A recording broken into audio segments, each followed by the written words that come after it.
segment of conversations. We started off with Della, Della DeHaven, one of our absolute rock star community members, and we got to talk to John Jewell from Curtis County Board of Supervisors. We got to talk to Dave Hoffman, Winchester City Manager, and just a handful of others, Mary Bruce Blaze, community advocate, community member. Thank you, sir. Appreciate you. We started with Della, one of our Della DeHaven.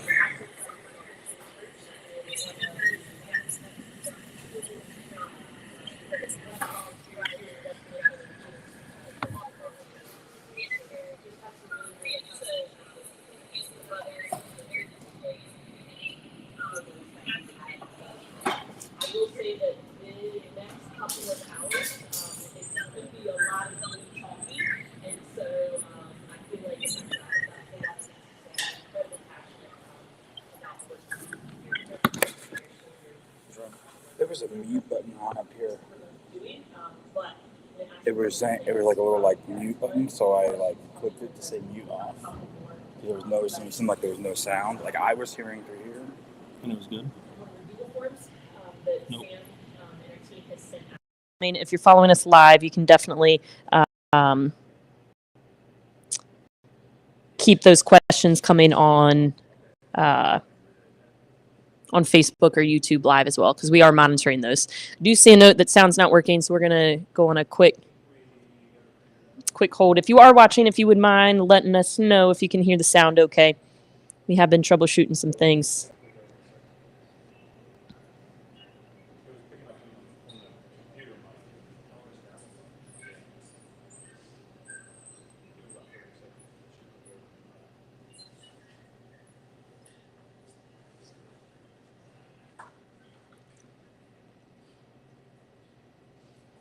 All right, I'm going to plug this in the meantime.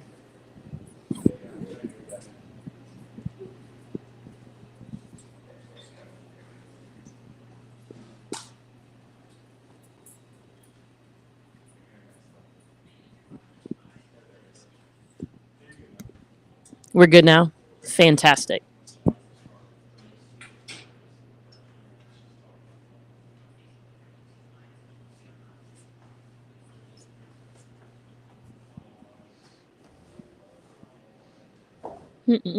Awesome. All right, so I think our audio is back.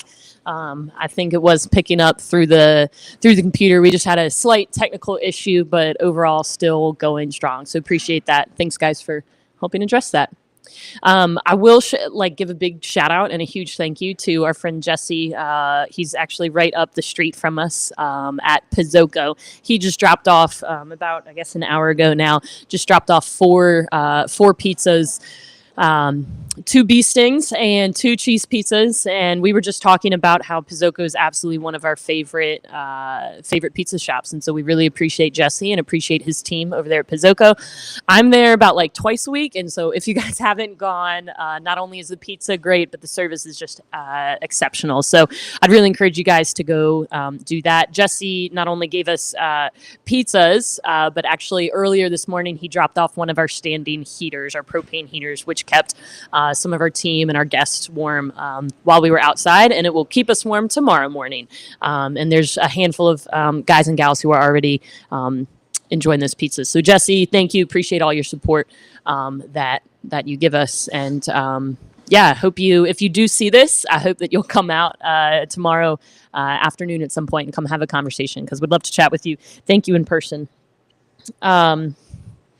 We've had a couple people kind of walk in and out. And Chris, if you want to, do you want to come sit, have a conversation? My friend Chris has done this a couple of times now. There's one right there for you. Yeah. You've been participating on Conversations on a Bench, but never Conversations in the Cafe. This is our first time. True, sorry, that's what this is for. But hey, by the way, it's good to see you. It's been a minute. Yeah. Introduce yourself and kind of what role you play here at the mission, and yeah, we'll just keep the conversation going. I'm Chris. I'm a case manager here. Also help out on the front desk a little bit as needed. Started back right before COVID. back when you were the volunteer coordinator. I was in your first. I heard you talk about Citygate earlier, and I was when we became Citygate certified, and I was yelling at the answer. I was like, it was like March of 2020 because I remember it was when you had to first start doing the volunteer orientations as part of the certification. And I was in your first volunteer group. So we used to do those together for a time. So I did it, and then COVID happened, and then it obviously changed everything. And so I was doing the food run at the time, and after that, started as an intern during undergrad, and then was offered a position in case management. After that, like December of 21, we just did this because of a resume. So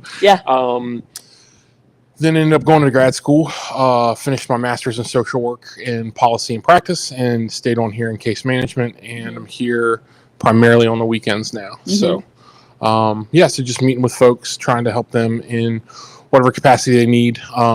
Specific, probably about, I think it's 12 to 14 residents on the weekends.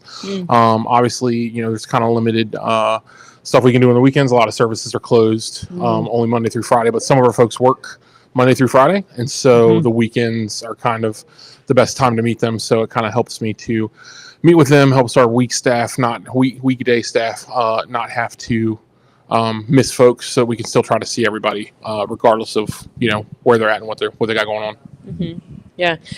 I remember now that it jogged my memory now that you said that, but I can remember doing our volunteer orientations together, and we would talk about how we both kind of started as volunteers, and then we kind of leaned into things, and it turned into an internship and then a position with you, and it's kind of similar without the internship for me as well. And we've talked a good bit about volunteering so far this evening, but I think that's one of the really incredible. A handful of our staff now have started off as volunteers.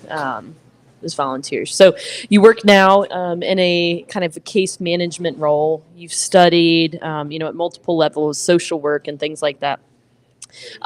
Tell us why, what drew you to this field? What encouraged you to study social work, and what, keeps you in this kind of line of work? So I don't even know if I've ever told you this. I started, so I was a restaurant manager for about 15 years. I was restaurant service for about 20 years. It's the toughest industry I've ever worked in by a lot, including this one. Wow. And tough for different reasons. But I went back to school because I just felt like there was more that I could do. Food service is extremely noble and important, and we all have to eat. But I just felt like there was something a little bit more fulfilling for me out there.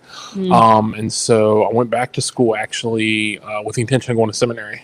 So I don't know. Really? I didn't know that. With the intention of going to seminary, and then when I was there, Professor Larry Friedenberg at Laurel Ridge kind of chatted with me, and I realized that. Especially after managing bars for years, that I did better with people that you might find in a bar than you might find in a pew, personally. And we all have different callings and different gifts. And I think mine is with folks, out on the street versus you might find already kind of converted in a church. So it was just kind of moved into human services and social work. Did an internship with Northwestern, and then eventually here. And there was it was actually in undergrad at Liberty. We read that book, Under the Overpass, which Brandon is kind of cited as being his reason for doing his rescue ride. And, kind of working here and interning here at the time, it really kind of married a lot of that together. But it just felt, it felt rewarding and fulfilling. And now obviously I work for a government agency, and it's great to keep that in perspective, because the work that I do is very high level. It's very programmatic. It's I don't ever really speak with anyone in the general public, and what it allows me to do is see that there's still a need, and that you can get. It's pretty easy to get high in your ivory tower and forget that there is actual need, and there are people and faces. It's not just statistics and numbers and budgets and things. So it's a good grounding for me, but then also reminding me of why the work I do there is important as well in a different way. And I know you mentioned that, currently you work for a government organization, and while it's not directly in social services, I've asked this question to a couple of people who I was sitting down with earlier. What role do you feel like, and how can government organizations best collaborate with nonprofit organizations? Like, I know that you worked with Department of Social Services, right, with the time. And so how do you think government organizations and different supportive services can also work with nonprofits in a way that best serves? Yeah, I mean, I think that's a great question. I think when you're looking at different levels of government, the answer changes. So with being with Department of Social Services, I mean, there was a resident that we had here who came directly out of foster care, which is, super sad. He didn't even finish high school before he came to us. He was in a group home, and then once he aged out, is the phrase that they use, he was asked to exit the group home, and then he came here. Now, what helped with the transition for him and for the rescue mission at the time was I knew his caseworker very well from my time at DSS, and she and I communicated and collaborated, and we knew each other. We knew how we operated. We knew that, it kind of breaks down sometimes there's niceties, or sometimes there's misrepresentations, unfortunately, and when you've kind of gotten all that out of the way, it really just streamlines the process when you have a face and a name. And I think at the very least on a local and even a state government in that facility, in that capacity, is streamlining the process helps everybody. It helps the folks working, but more importantly, it helps the folks who are being, served, in our case, our residents. And I think on a local level, again, even a state level like that, it's a local branch of our state government. I think that to me is probably the first thing. I think budget and money is the number one thing that comes to people's minds, but I think that it's very undervalued, that importance of relationship, because the folks that work at the DSS office are from our community. Like, they're members of our community too. It's not, I work 15 minutes away for, in the federal facility, and a lot of the folks are also from the community. But the work we do is pretty detached. However, with that said, they do still promote community service. They do still promote local giving during, like the end of the year and stuff, when you have tax liabilities you're trying to lower. And then also in the capacity of, they have grants for nonprofit grants that they'll send to us to potentially send out to local nonprofits as well for grant opportunities. And so I think that's what looks a little bit different. In my experience, the federal government, it tends to be a little bit more about the purse strings, whereas I think the local government, the state government, may be able and better equipped to get involved in a more direct capacity. Yeah, that's one of the things I'm currently studying, or working towards my master's in public health, and that's one of the things that we kind of talk about is what role do different public health care providers at the national, state, and then the local, levels play, and then we also bring in nonprofits, because nonprofits have such a large role to play, kind of also in the public health sector, which I would say social services is kind of under that public health overall kind of large umbrella as well, and vice versa. What are some of the things that you have, because when did you started in 2020 Here? Yeah. So I started volunteering in March of 2020, and then I started interning in August of 2021 and started employment in December of 2021. 21. Okay. What have been some of the things that you have seen change within the organization in that time?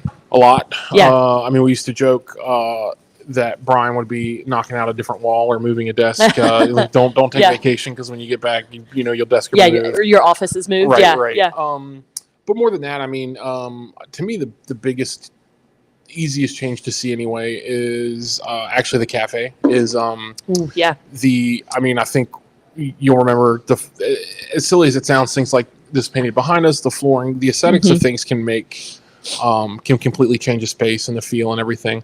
But then not only that, I think a bigger piece of that is sometimes, I'd say it's like the 4-door truck. Sometimes there's these things you're like, why didn't we think of this sooner? And to me, the biggest one now is folks coming in to sit down and eat.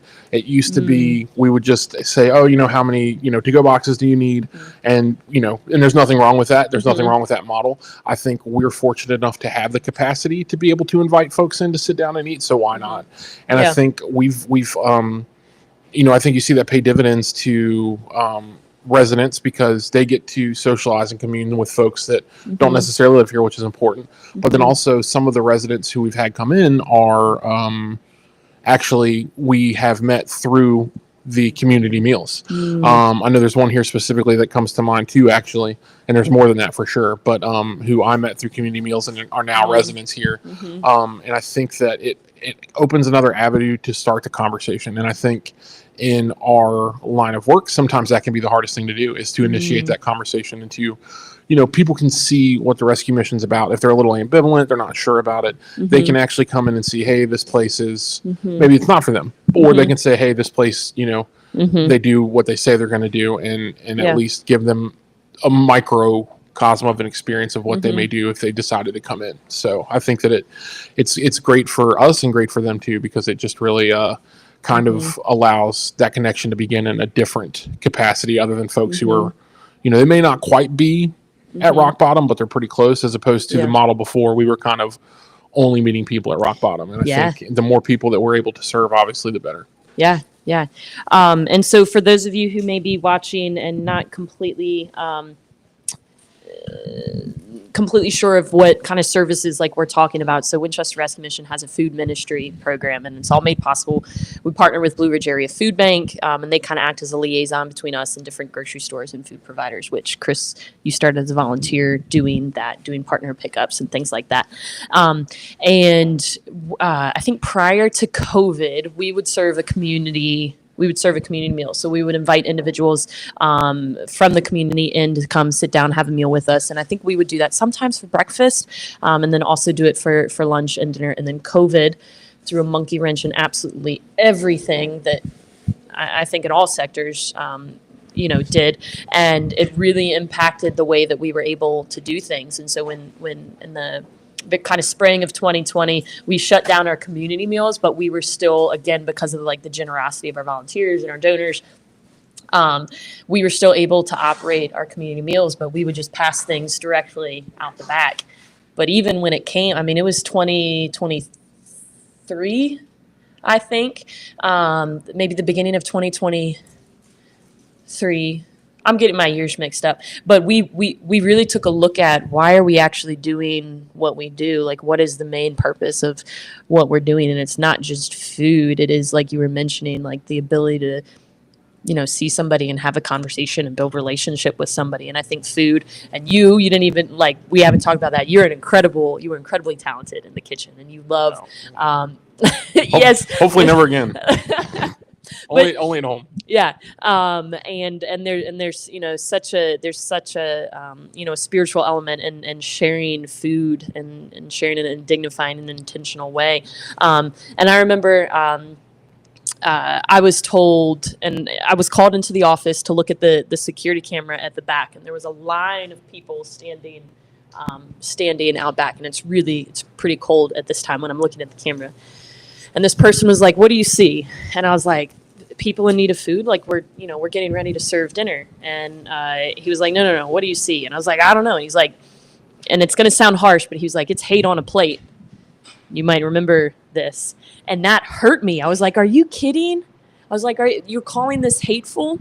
And then I kind of it took me a little bit to digest, and I was like, but if we're simply just passing out food, it's really not what is like at the root of what we're trying to do. So I think we significantly wanted to shift how we serve food, and we re-invited. I think it was just a couple weeks after that conversation that we reevaluated. Okay, how can we do this safely? How can we do this intentionally? How can we set up this space as best as we can with a number of things as factors, the safety of our residents or staff or volunteers, those kinds of things. But navigating all of that, and elevating the space. I mean, what's painted behind us comes from our our program values. So I would agree. I think the aesthetic of the rescue mission has significantly elevated over the last couple of years.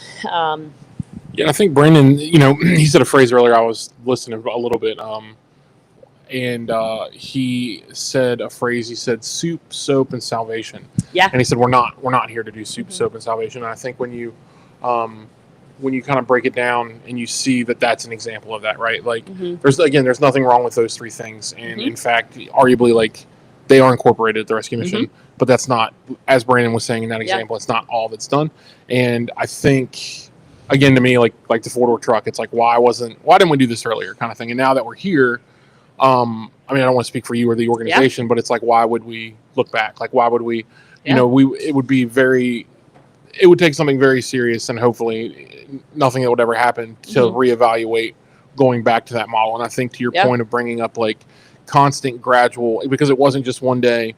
We opened the back door, everybody came in, and suddenly everything was great and hunky-dory. There were growing pains. There were different things we needed to figure out for security and safety. There were different things that we need to figure out logistically, even as something simple as where the line starts, right? That changed. And I think understanding that, like, everything needs to be viewed as like a work in progress. And I think that's something that we do very well. And it has helped, to your question, how the rescue mission has changed over the years, because everything is a work in progress, and it may be one little tweak here and one little tweak there. But now, currently, we have a great model of, folks coming in, how to line up. And the other nice thing is there's the familiarity, the regularity, and the scheduled nature for them as well, so they know what to expect. And at first, you're going to have this is weird, why are we doing it differently? The example of where the line starts took some getting used to, because they'd done it one way for so long. But then, now it's kind of, and even for our volunteers, because some of our volunteer groups only come in once a month, this may have changed 3 weeks ago. So for us, we're like, well, why are we doing it this way? It's the first time they've been back since it's changed. So kind of keeping that in mind, and understanding that progress is not a singular event, that it's a repeated and sometimes adjusted. And I think that's something we do pretty well here. Yeah, I would agree. I think, gosh, we've in the February will be 7 years that I've been with the mission, and I think that it's been incredible to see how the rescue mission has changed with its programs, with us opening new programs, our women's shelter and things like that, and expanding our food ministry. I mean, I can remember we served lunch only once a week when I first started, and then it expanded to twice a week. And then we, got to the point right now where, I mean, we're serving meals, we're serving lunch and dinner every day of the week, every week of the year. And so that's just been really a really fun thing to be a part of, and just see the ability to expand and the flexibility to expand in that. What would you say is one of the most rewarding parts of working at the mission?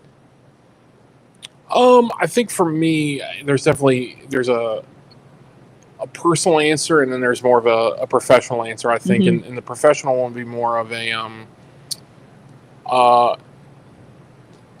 so, I mean, I guess they're both personal. So I was fortunate enough that my parents were both in my life growing up. It's a child of divorce, so it wasn't perfect, and no family is.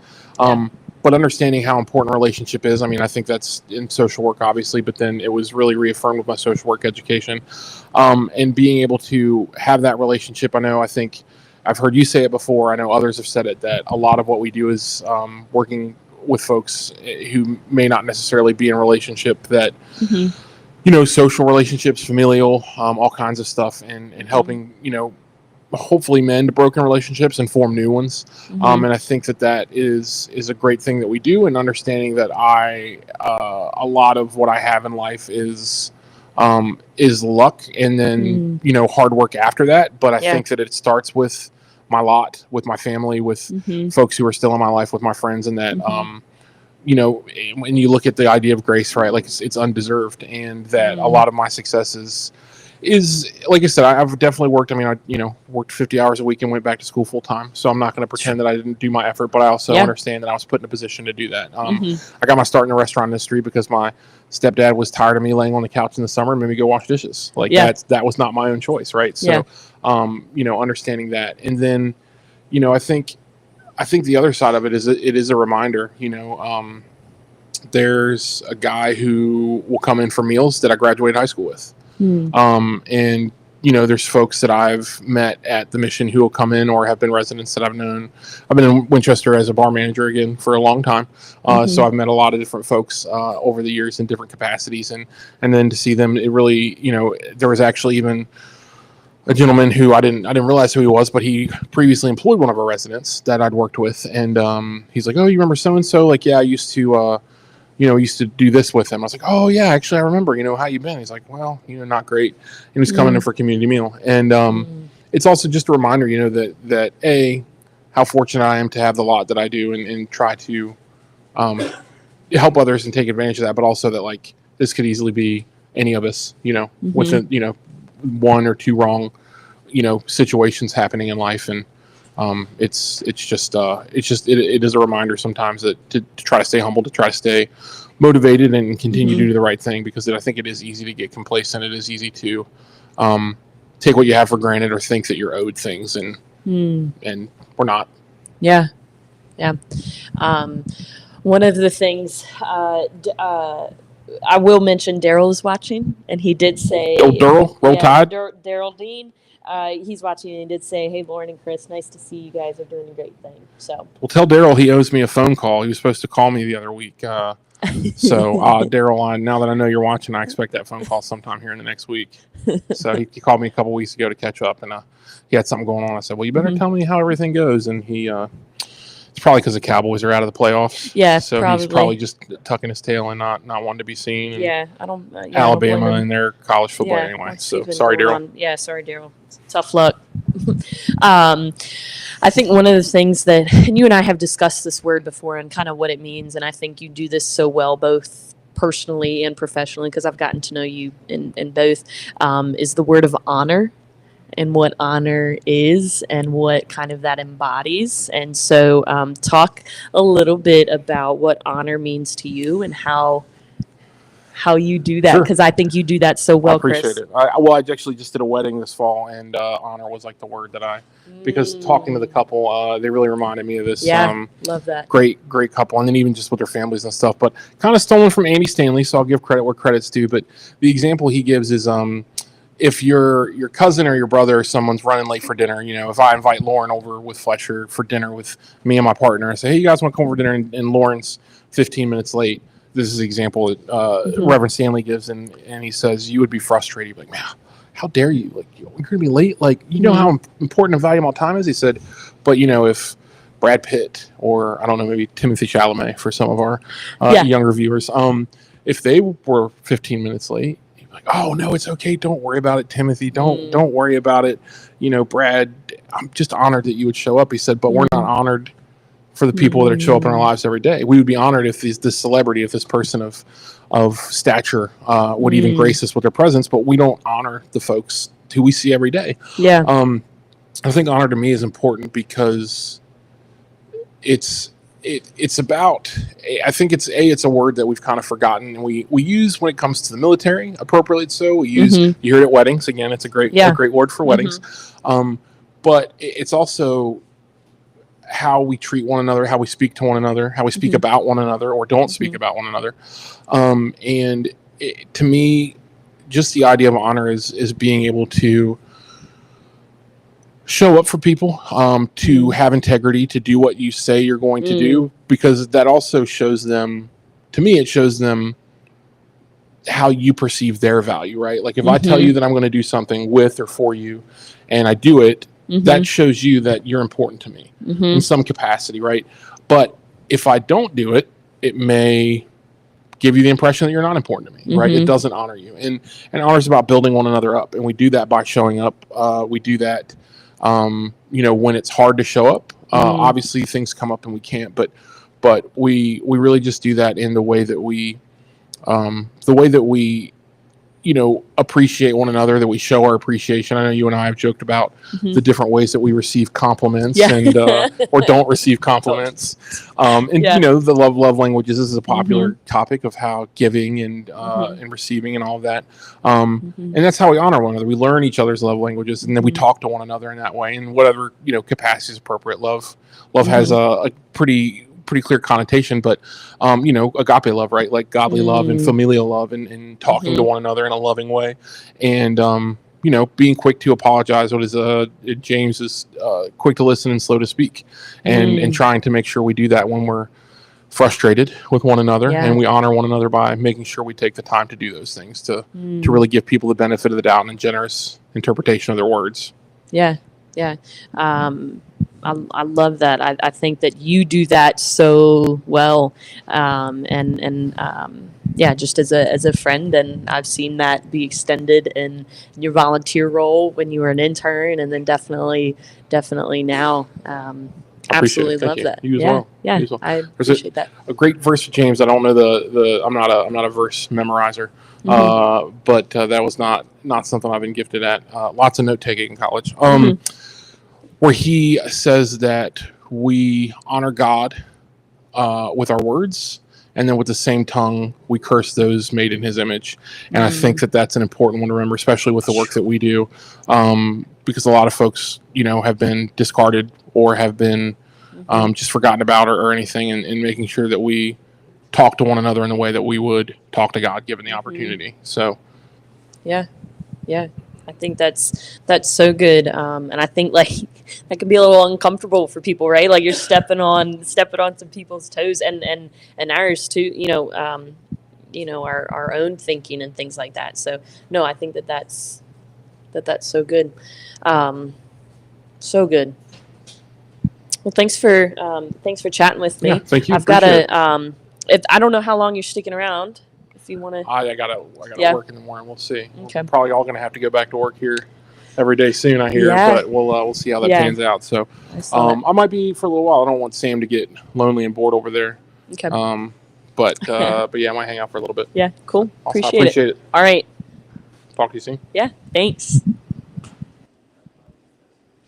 Awesome. Oh, Daryl did say much love to both of y'all. I know y'all really changed my life when I was up there at the mission. So, Daryl, we appreciate you, man. It was talking about honor, and it's such an honor to know you and to have worked with you and just build a friendship with you. So, appreciate that.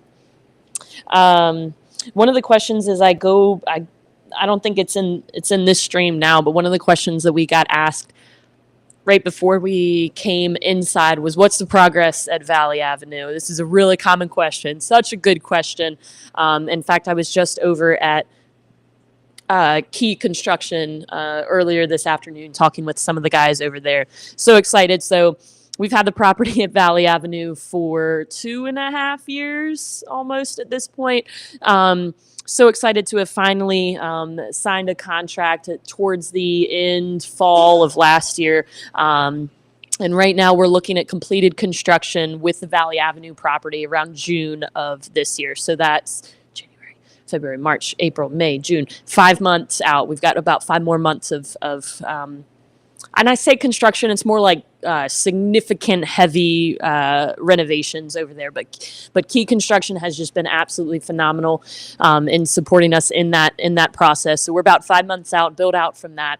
And what that building is going to allow us to do is really expand and open expand our current services and open a new program. So currently, there is no year-round emergency shelter. And what emergency shelter looks like is like zero barrier or very low barrier shelter. And so what this property will allow us to do is to open an approximately 25-bed emergency shelter. Then what will happen is it'll allow us the opportunity to shift our men's programs from where we currently are here on Cameron Street to over there on Valley Avenue.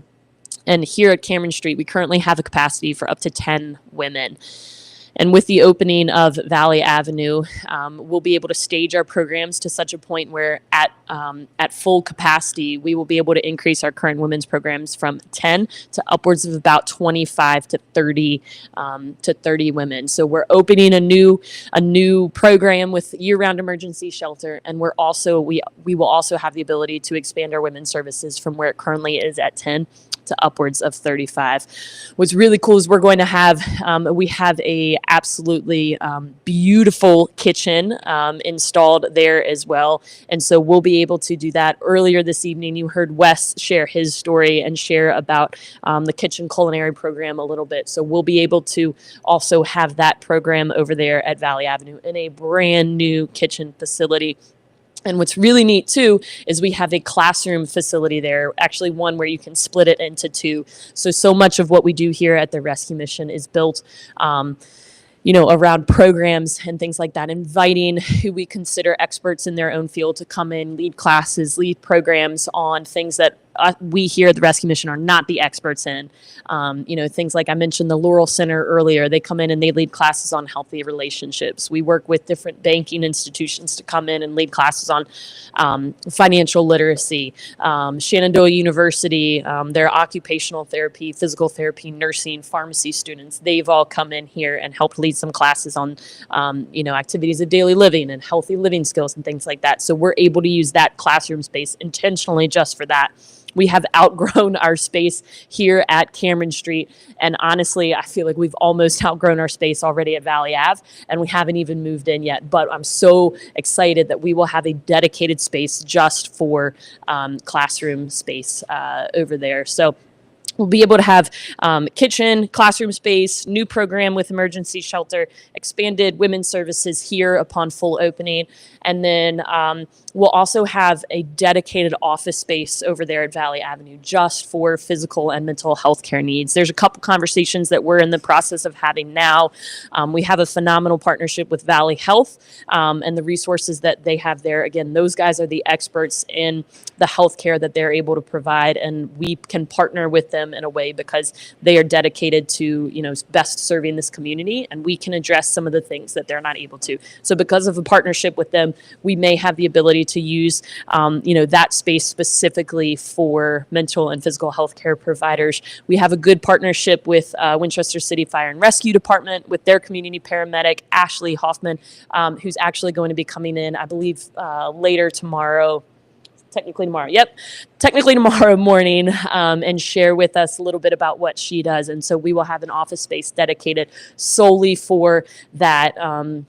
You talk about dignity and honor, and when it comes to talking about some of those more kind of intimate details when it pertaining to physical and mental health care, having a specific office space just for that is really going to be a game changer for us. We'll have the ability to have a counselor looking to expand our counseling services here, and have a counselor also be able to utilize that space. So we're so excited about that. We've already got some renderings, some potential renderings of the Valley Avenue building. So we're going to take if there's no questions right now, which I don't see any right now, we're going to take a quick, maybe 5-minute break. I'm going to get up, get a couple refreshments, get some more caffeine. If you guys have any questions, feel free to drop them in the comment section, and then we'll be back around 10:30. So stay tuned, guys. Excited to have some more conversations in the cafe with you guys. We'll be back soon. Bye, guys.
And we're back. Super excited to be back with you guys.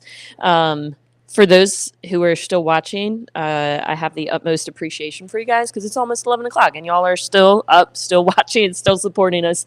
And so, yeah, just grateful that y'all are a part of it. I did just check our website, and I should be definitely pressing this more than I am, but we have a $1,000 matching gift because of the generosity of Shawnee Rutan Club.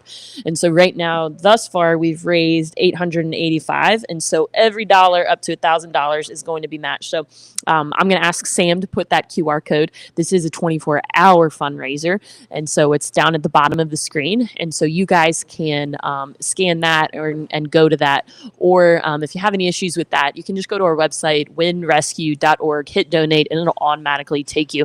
There's lots of options to donate. And so I would ask that if you feel so called, I'm going to encourage you to support us. That's one of the things that we've talked about on how to really help solve and address homeless and help solve and support us in addressing homelessness, and that's giving your time, talent, and treasure. So if you feel so called, I'm going to encourage you to give in that way.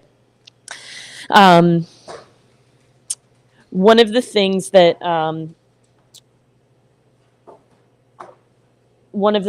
we've talked a little bit about is volunteering, like giving of time.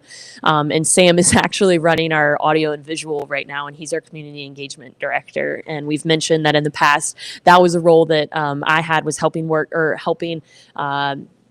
work hands-on with our volunteers and coordinating their schedules and things like that. And in all honesty, that's one of the things that I was grieving about this new position. But I can't emphasize just how much our volunteers really mean to not just me, but our staff, our team, our residents, and really the whole organization. So much of what we do happens because of the work of our volunteers. In fact, every day we rely on 20 to 30 volunteers every day to help make things happen. Chris Bennett, who is on staff with us, you heard from him just a couple minutes ago. He started as a volunteer on our food run, and so we rely on 4 to 6 volunteers kind of every day to help make our food run happen. And then when our food comes back to our back door, we rely on, 6 to 10 volunteers to help make 4 to 10 volunteers to make our Cameron Market happen. And so what happens there is we unload hundreds of pounds of food that the food bank, Blue Ridge Area Food Bank, partners with us. We unload hundreds of pounds of food. We're able to sort through it, figure out what we need. Our kitchen manager, Will, who will be joining us a little later, helps determine what food we need to keep for our community meals. Then we're able to turn around and redistribute that to people in the community who find themselves, maybe experiencing food insecurity or just in need of groceries. So we rely on volunteers to help do that. All in the meantime, we've got volunteers at our welcome desk helping greet individuals. Chris and I and so many other, guests so far this evening have talked about the importance of hospitality, talked about honoring people. And so our volunteers at our welcome desk embody that really every day. They are answering the phones. They are helping us with mailings. They are sending out mail. They are greeting guests, greeting volunteers, really greeting everybody, and really kind of help set the tone for the day. And so we rely so heavily on those guys. We've relied on volunteers to help us with some clerical work, so helping in the office, making sure that things are filed correctly, scanning things in, some important documents. We rely on volunteers. In fact, I'll get Sam here in just a little bit to put some information up on our Hope on the Horizon event. As you guys know, that's our annual large fundraising event, and so we actually rely on volunteers to help staff that committee to make that event what it is. And so what I would encourage you guys is, if you are interested in volunteering, to find a way to get involved, because there's so many ways to get involved.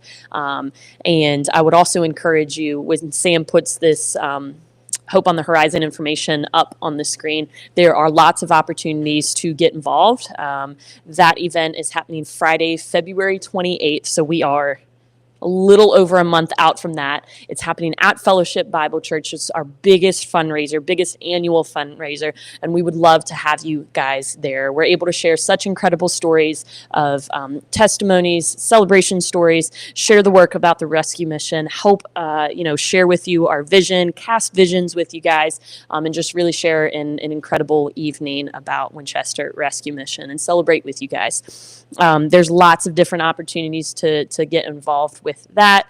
You can buy individual tickets. There are table sponsorships or other larger sponsorships as well.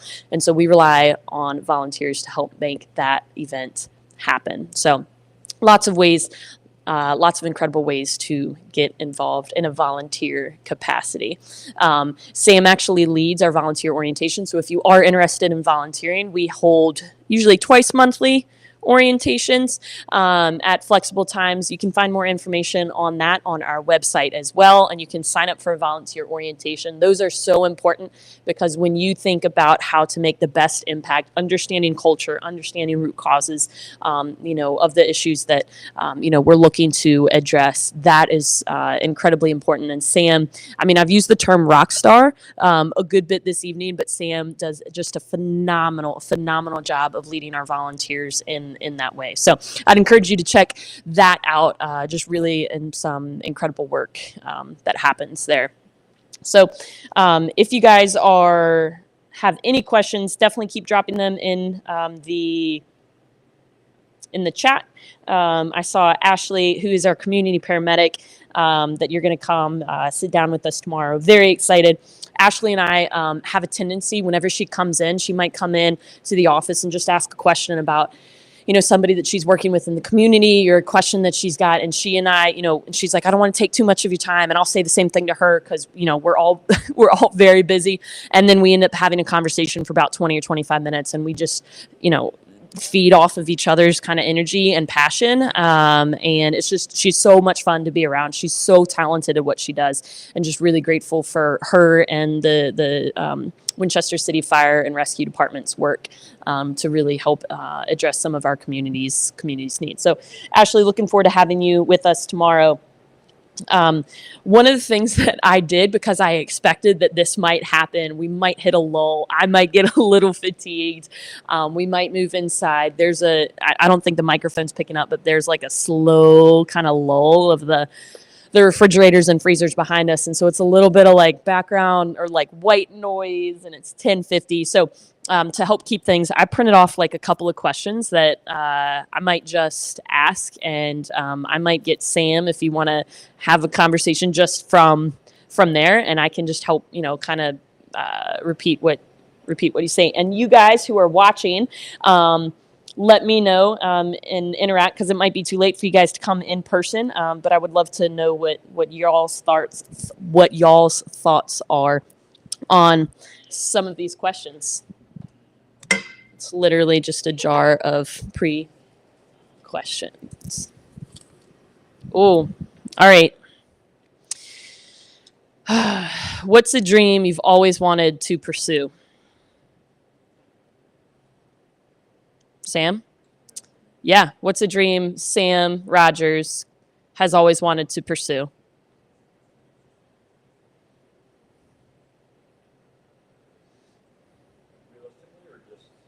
Anything. Shoot for this. Yeah. Anything.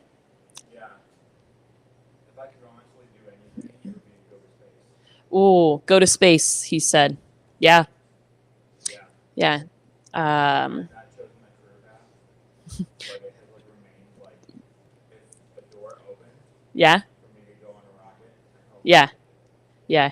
So Sam said if a door opened where he could go on a rocket to go to space, he would do it. So any of you who are watching or who will go back and watch this, if you know anybody who can get Sam to space, that is a dream that Sam has always wanted to pursue. So it's not, I'm told frequently, it's not what you know, it's who you know. So Sam, maybe somebody we know in the Citygate Network can help make that dream happen. Yeah. I like still have this passion. Like I love rodeo and there's like I grew up loving horses. I still love horses.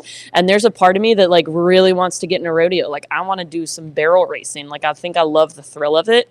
I wouldn't say like I'm a complete adrenaline junkie, but like I love riding motorcycles. I love snowboarding and skiing. And like I think rodeo is something that I would love to pursue. That's a dream of mine. Yeah, you figured that out on our way to not Lexington. Yeah, rodeo, just horses. I don't I don't want like English pretty dressage, you know, like I want Ron Bailey, my man. Good to see ya. How you doing? Good. You are welcome to come have a conversation if you feel comfortable. If not, yeah. Ron, what's a dream that you've always wanted to pursue? Oh, peace of mind. All right, that's it.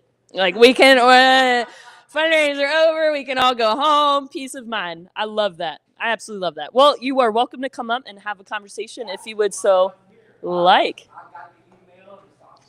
Hot diggity. Come on. We got a question jar. Yeah, come have a conversation. What about anybody of you guys in the room? What's a dream you've always wanted to pursue? Yeah. CDL? Oh, like driver's license? Okay. Yeah. Hi. How are you? Seriously. So good to see ya. It is awesome. Yeah. Yeah. So somebody said CDL. That's awesome. I love that. Absolutely love that. That's a goal. That's a life goal. Yeah. Love Absolutely. that. Yeah. How have you been? What have you been up to? I just talked to Al. Yeah. He's like, how is it being a supervisor? I said, well, I can only compare it to one thing, and it is in the Bible, in the book of Job. Mm. Job lost his wife. I've lost my sanity. He had balls. I had midnight calls. So, Yeah. But other than that, it's wonderful. Yeah. Life is wonderful. Yeah. Good to hear. Yes. Good to hear. It's an adventure. That's one of the reasons I wanted to come. You know, I saw the email, and I just wanted to let the community know what it is that you folks are doing. Mm. It's not, you know, it's not just providing a bed for the night or for a week. It's hope. Mm. It's giving people hope. Yeah. You know, I was able to work myself through some things. And with you guys, you know, working along with Monoflow and everything, getting a job, a career, you know, and through the grace of God, you know, I was able to get in a position where I was able to pass it on. I mean, right now we've had, with myself, 5 other people come into Monoflow. Yeah. You know, to be able to work towards a better future. And we are working on a number 6. Okay. He's in the orientation process. Heck yeah. Yeah. And it's just amazing, you know. It takes a community. It absolutely takes a community. Yeah, it's wonderful. Yeah, I love it. It's passing it on, you know. Yeah. It's like somebody buys you a biscuit in the morning, you pass it on. Yeah. When you feel the grace of God come upon you, you pass it on. Yeah. It's a wonderful Yeah. thing. I love that. I love that. Seriously, you're the man. Amen, sister. Yeah, you're the man. Well, Ron, if you feel comfortable sharing your story, I know a little, at least what you feel comfortable with. I know you've done that. Yes, I have. With us in the past, and so if you feel so comfortable doing that, would you share with me a little bit of your story? What made me me? What brought me here? Wow. It's, you know, I was a pretty go-lucky guy. Worked my way up in the ranks in the oil industry, working on boats and everything. Worked myself up to captain. And there came a day where I was put in a position where my engineer, he was kind of, I got up in the morning. It's kind of like he worked noon to midnight, and it was 6 o'clock in the morning. It's kind of like, why are you sitting in the galley, And we started talking and everything, and I convinced myself, and I think I convinced him that he might have had a chest cold, but it was more than a chest cold. He did not fly in on a helicopter. I flew in on the helicopter. And 13 hours later, the boat got to the dock. He got off the boat, went to the doctor. They said, we can't do anything for you. We're going to send you to a bigger hospital. And he died en route due to congestive heart failure. And that's it's the butterfly effect. Johnny walks out the door. He sees the little blue butterfly. Oh, I want to touch a butterfly. The butterfly flies off. It goes up to the tree. It lands on a squirrel's nose. The squirrel's holding a nut. It drops the nut. A little boy's on a bicycle. The nut falls on his head. He turns his bike into the path of an oncoming car. I felt responsibility for it. It's like my hand was on the situation, and I couldn't shake that. Yeah. I couldn't shake it. Had I not wanted to touch the butterfly, you know what I mean? Yeah. And then something happened a few years later where, once again, my hand was on a situation where someone was run over by a forklift. And those two things, I couldn't come to terms with it. That's a part of the triangle. It's kind of like mental health, substance abuse, homelessness. That was the base of it, the mental health. I couldn't come to terms with it, which in turn led to the substance abuse. I started drinking heavily. And it reached a point where I was drinking over a fifth a night, just not to go to sleep, just to pass out. Really to turn my brain off and pass out. And that went on for a few years, and finally everything spiraled down. I lost everything I had and ended up in a correctional facility. And whenever I got out, it's kind of like my intentions. Whenever I got out of the correctional facility, I had nowhere to go. I didn't have anything, I didn't have any money or anything. My intentions were to go to Sheetz, ask for a pack of cigarettes and a lighter, and go into that little cooler and start chugging Four Locos until the police showed up. That was my goal. But, and it's crazy. The person that talked to me was an actual criminal. This person was kind of like, he was a criminal. Everybody called me Santa Claus in jail.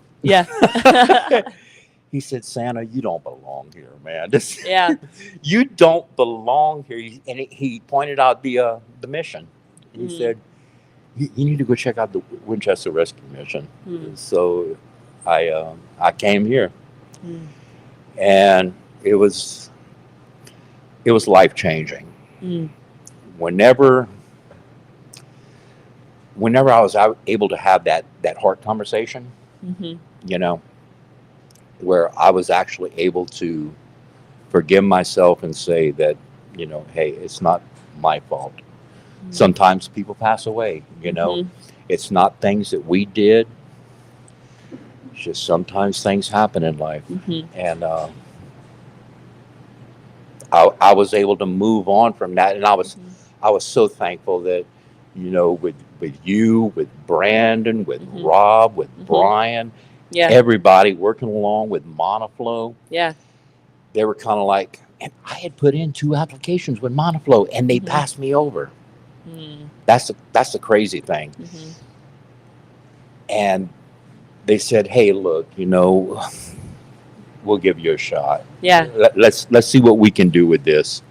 And I become the supervisor of my department, and it And allowed, very quickly, a year, right? a year. Yeah. Mm. But what I love about it, I stay in touch with you guys, Rob and I, Brian and I mean, Sam and I love everybody here. And we stay in touch, and it's kind of like, hey, we have somebody that might, that might work out. Lindsay, hey, Yeah. let's talk to this guy, Mhm. So it's paying it forward. Mm. Those that have been shown love, show Yeah. love. Yeah. So that's where I'm at. Love it. I love it. I love listening to your story, for real. And one of the things we have yet to do, and I got to get on it. Sam, you're now in charge of this because this is kind of a I am volunteer not a guinea opportunity. pig. Oh, no. We've talked about this. We've already okayed this. Is Wait. getting you in here to make. Do you remember what you said you would make with us? Oh, come on. A gumbo or jambalaya? I mean, Or both. an etouffee. I think we've said that we would make both. So Let's do an etouffee. I don't. What is that? That's too fancy for me. Oh, no. What is girl. that? All right, so you can do it, and I'll provide moral support. So Sam is in charge of getting us on the schedule to do that. We'll do a gumbo. Yeah, we'll do gumbo. So, yeah, that's awesome. Oh, we're gonna do it. Yeah, That'll work. yeah, awesome. Well, I appreciate that. One of the things you recorded. You were so gracious to share your story, and then we Yeah. recorded a video of it. And at the very end, do you remember what you said? You said, a good friend of yours, and he's probably in the room right there. He said this, Oh, man. and it is one of my favorite things. Do you remember it?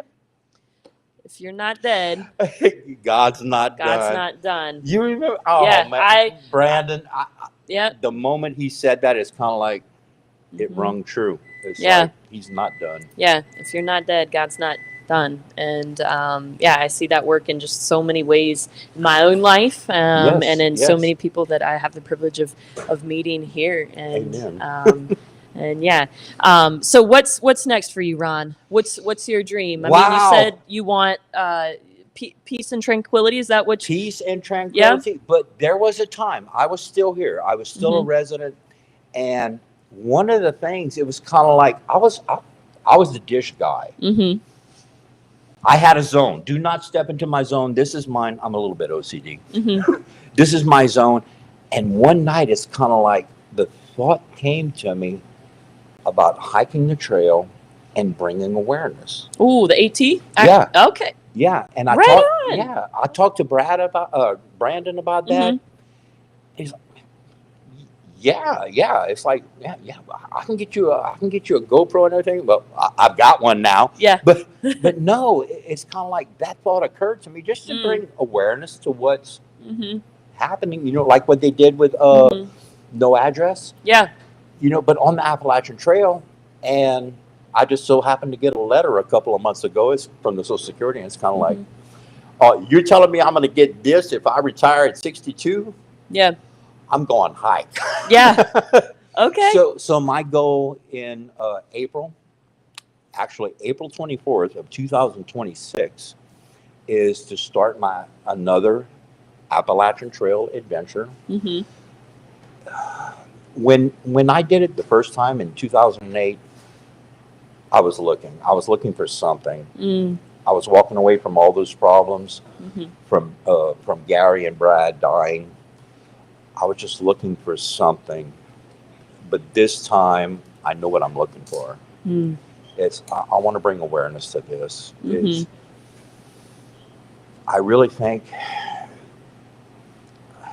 it's whenever we take everything and we break it down, it's a mental health issue in our country. Yeah. If we can just bring awareness to that Mhm. there are people struggling with things, Mm-hmm. if we can just help them, Mhm. if we can help those people, and anything I can do on the trail, Mhm. because I know in my heart, I've had so many conversations while I was hiking. There are people on the trail they are struggling with things, but they don't want to bring it out. Yeah. But if we can bring awareness to that, we can, if we can address the mental health issues, we can prevent the substance abuse, which in turn leads to the homelessness. We got to start somewhere. And it's only a small part, but if I can make just a little bit of a dent, anything I can do, hey, thank you, God. I want to do it, you know. Right on. And just walking in the woods. Right? I love it. I love it. So would you hike the whole thing in one outing? Would you break it up? Well, April, I would probably start at Bears Den Hostel and hike slowly north. Okay. Hiking with the weather. It's still chilly. Yeah. Not so much snow, but cold. Yeah. Hike up to Maine, turn around, start hiking south. And once it gets cold, they have the Florida Trail. Go down to Key West. Oh. And start hiking north from there. But along the way, just talking to people, you know, maybe start a YouTube channel or something. Yeah, I can see that. You know, just Shepherd's Frivolous Journeys on the Trail. I don't know. Something. You know, I don't know. Keep track of that. Yeah. But something that would maybe help to bring awareness, you know, talk about that. And maybe also for people that are getting older, you know, my age and everything, there is an option. You can go hike, you know, be healthy, get on a trail, hike, and enjoy life. You know, so that's a goal. Yeah, love it. I told my supervisor about that, who in turn told Mr. Henning about that, and he's like, "Well, hey, at least he's giving us a year's notice." Yeah. Right. Yeah. Yep. But that's a goal. But the ultimate purpose is to bring awareness to mental health concerns in our country, because it's running rampant. Yeah. You know, people like in my case, you know, I was dealing with the death of 2 people. Yeah. Nobody could tell me anything. I'm not a dummy. But it's like there was a certain kind of help that I needed that I couldn't get from anybody else. Yeah. We just have to meet people where they are. You know, and it's it takes a community to do that, because you might not have the answers. Sam might not have the answers. Rob, Brian, Brandon, but there is somebody in that circle that is going to have an answer. And if I can do that and reach that one person, it's like, man, I get what he's saying. You know, that's where I'm at. If I can connect with that one person, it was all worth it. Yep. You know, so that's my goal. I love it. I absolutely love that, Ron. What is and you do this so well. You know, you share, you're so vulnerable and gracious and with us and sharing your heart story. is on my sleeve. Yeah. What is one of the things that you feel like helped you feel the most seen or the most heard or the most valued in that? We talked about the word honor with Chris Bennett a little earlier. Okay. Like what, and not just in your in your, you know, story of, you know, recovery and addiction, things like that, but just in general in your life now. What's like 1 or 2 things that really help you feel seen or honored? Oh wow, that's being able to relate. It's like being respected, being loved, but being understood. Yeah. That's, I mean, it seems like that's really important, because you could tell people things, you could talk to people, tell them stories, and, you know, tell them your life story and everything. But sometimes it's just like, it's over people's heads. But you make that connection and you're talking to someone, and it's kind of like you see it in their eyes. It's kind of like, oh, he knows. Yeah, she knows. Whoever you're talking to, they know. They understood. They understand. But being understood, it gives you that feeling of God, I'm not alone. Yeah. You know. Yeah. I think that's important. Yeah. Is that odd? No, not odd at all. I mean, I think that's such a necessary, such a needed thing. I feel like for human connection, right? Yeah, And that's part yeah. of the human experience is to feel seen and to feel understood. Like you're not the only one struggling with this. Yeah, whatever this is. Exactly. I think that's been one of my favorite things about working here is sometimes you can feel so alone in the things that you're struggling with, Yeah. despite I think what people might look at you and see, right? Mhm. Like you've got it all together, or you don't have it all together and you're this, but like Yep. you're struggling with this one thing. And I think what I've loved here is being surrounded by people who've who've struggled with something similar, right? And I feel like I can share this with you and share this pretty vulnerably. Like, I walked through a really difficult divorce that, in 2020, right? And that, like, I really struggled with that. And I think if it weren't by being here and in all honesty, sometimes this feels a little selfish, right, to say this, but I think if it weren't for the people that I was surrounded with here, I'm not really sure how I would have gotten through it, right? Like there was this level of shame, this level of guilt, like this level of, I think, blaming and what I was walking through. But I had conversations with so many people who reassured me and said, I struggled with those same feelings too, you know what I mean? And there was this level of, being understood and being heard with something that I was really personally struggling with. And so I love that about this place. And I mean, you remember Fletcher, 5-year-old, my 5-year-old little guy, absolute spunk of a young man. Yeah.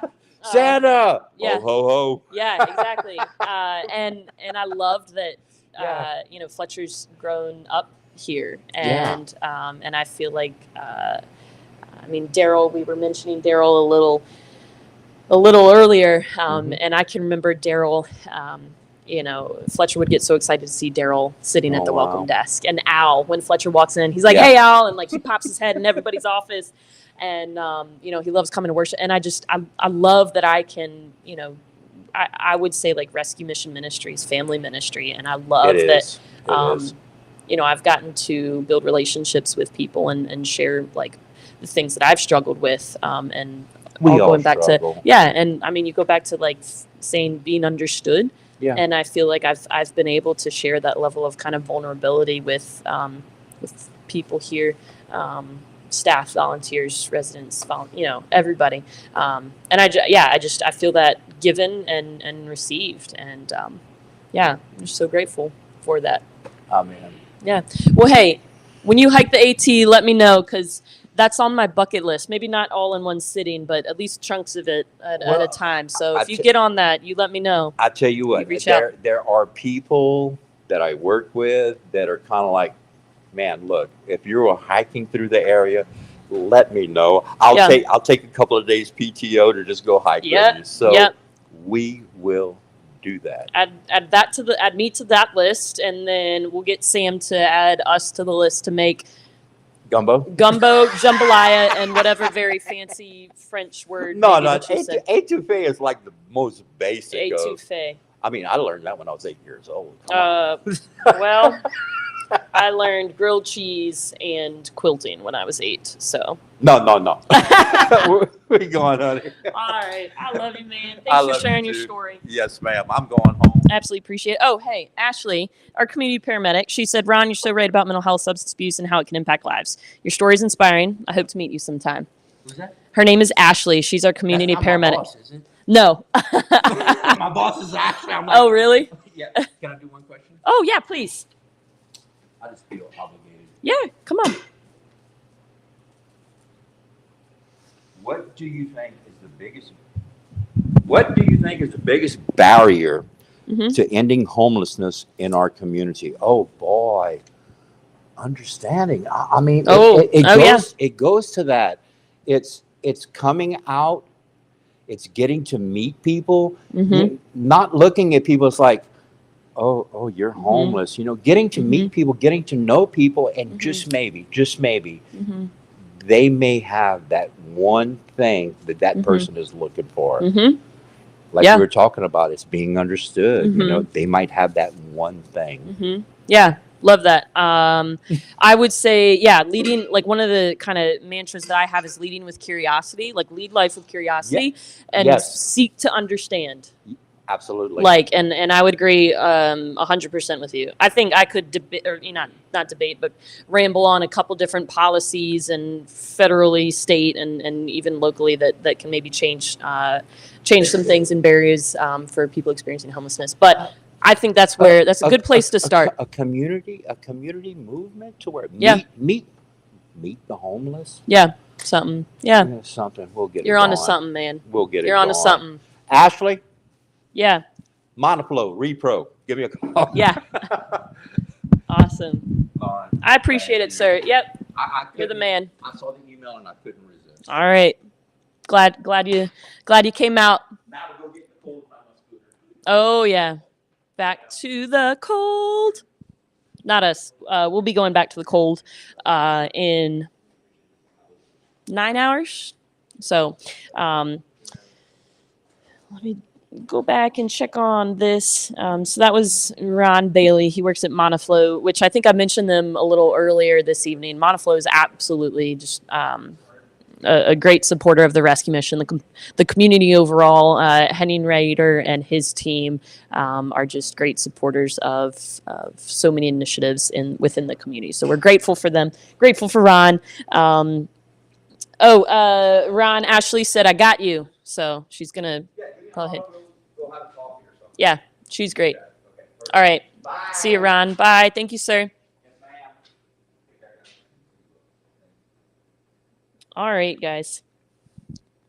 We are rocking and rolling. I'll ask one more question, and then we'll take another quick break because I ran out of caffeine, and I feel like in order to keep this night going for another couple hours, I'm going to need more caffeine.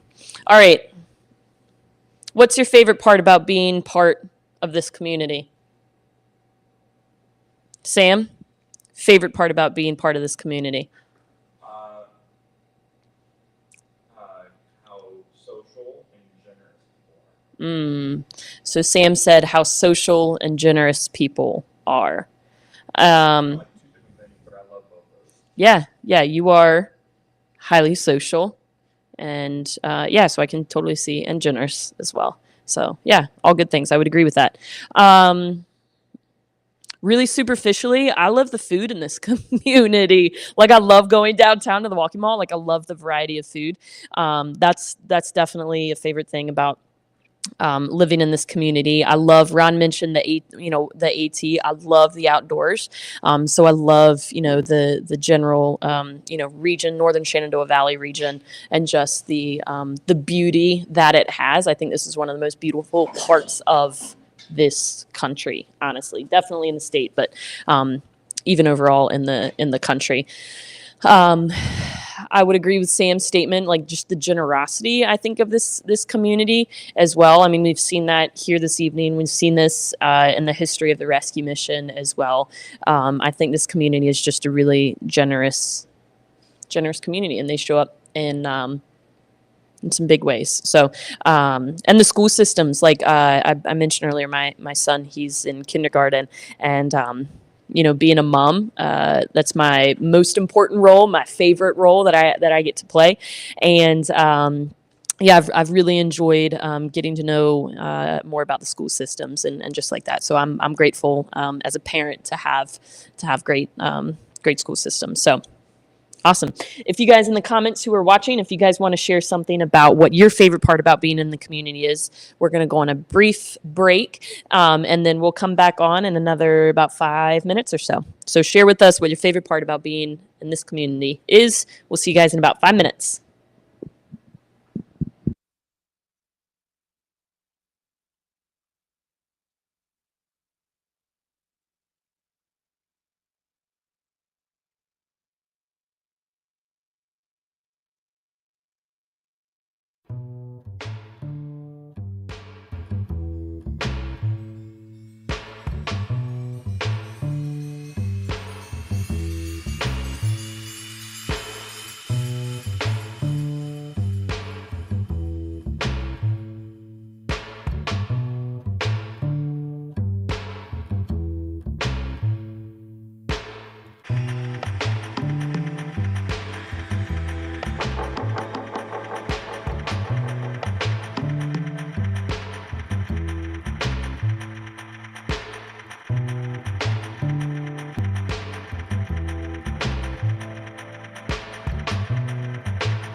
All right, and we're back. I know I've seen couple a couple of you guys are following along with us. Good to see y'all still watching. Cynthia Schneider, it's good to see that you chimed in to watch us. Ashley, really excited that you'll be helping out with the pit count around town. Again, just so grateful for all the work that you do with that. Look forward to having you here and having some more conversation with you about the work that you and I are both so passionate about. This, and we've talked a little bit about it all already this evening, but this fundraiser, this event, Conversations on a Bench, is really to help raise some awareness around a cause that Winchester Rescue Mission and so many other rescue missions across the U.S. are incredibly passionate about. That is, how do we really help identify and some of the root causes, and how do we help address homelessness across the U.S. That's one of the things that we've seen, particularly because of our partnership with Citygate Network, is that homelessness is not just an issue here in Winchester. It's not just an issue in LA. It's not just something that Philadelphia is trying to address. It is affecting the entire country, and so raising some awareness around it, raising some awareness around mental health, mental illness. Substance abuse, addiction, those kinds of things, all other contributing factors into homelessness, and what can we do collaboratively to address those and really help solve homelessness in a big way. So Conversations on a Bench, there's about 13 other rescue missions right now that are still live. So if you want to check out some of those guys, Miracle Hill Ministries down in Greenville, South Carolina, we had some conversation with Ryan Dirk, their CEO down there. You can check out their information. We will be talking with Kim Cook at Bread of Life out in Seattle a little later.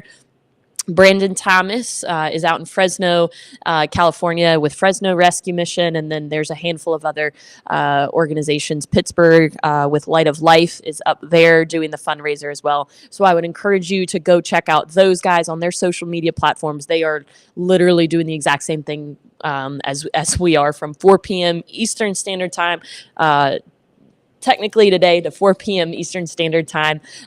Tomorrow, we are all sitting together really collaboratively trying to raise some awareness around homelessness and learn from each other. One of the things that Ryan and I from Miracle Hill Ministries talked about the benefit of Citygate Network, being an affiliate member of that, is not only best practices and learning, what other rescue missions and similar organizations are doing, but also kind of the community that comes around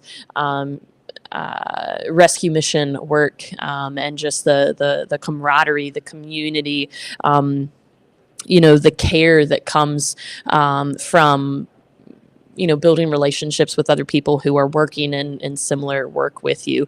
And so just so grateful that Conversations on a Bench which started back in, I think, 2018, has now become something that's a national movement. And then later in October, when we do it, where we're going to end up shifting from 13 rescue missions doing it now to around 150 rescue missions. That's our goal.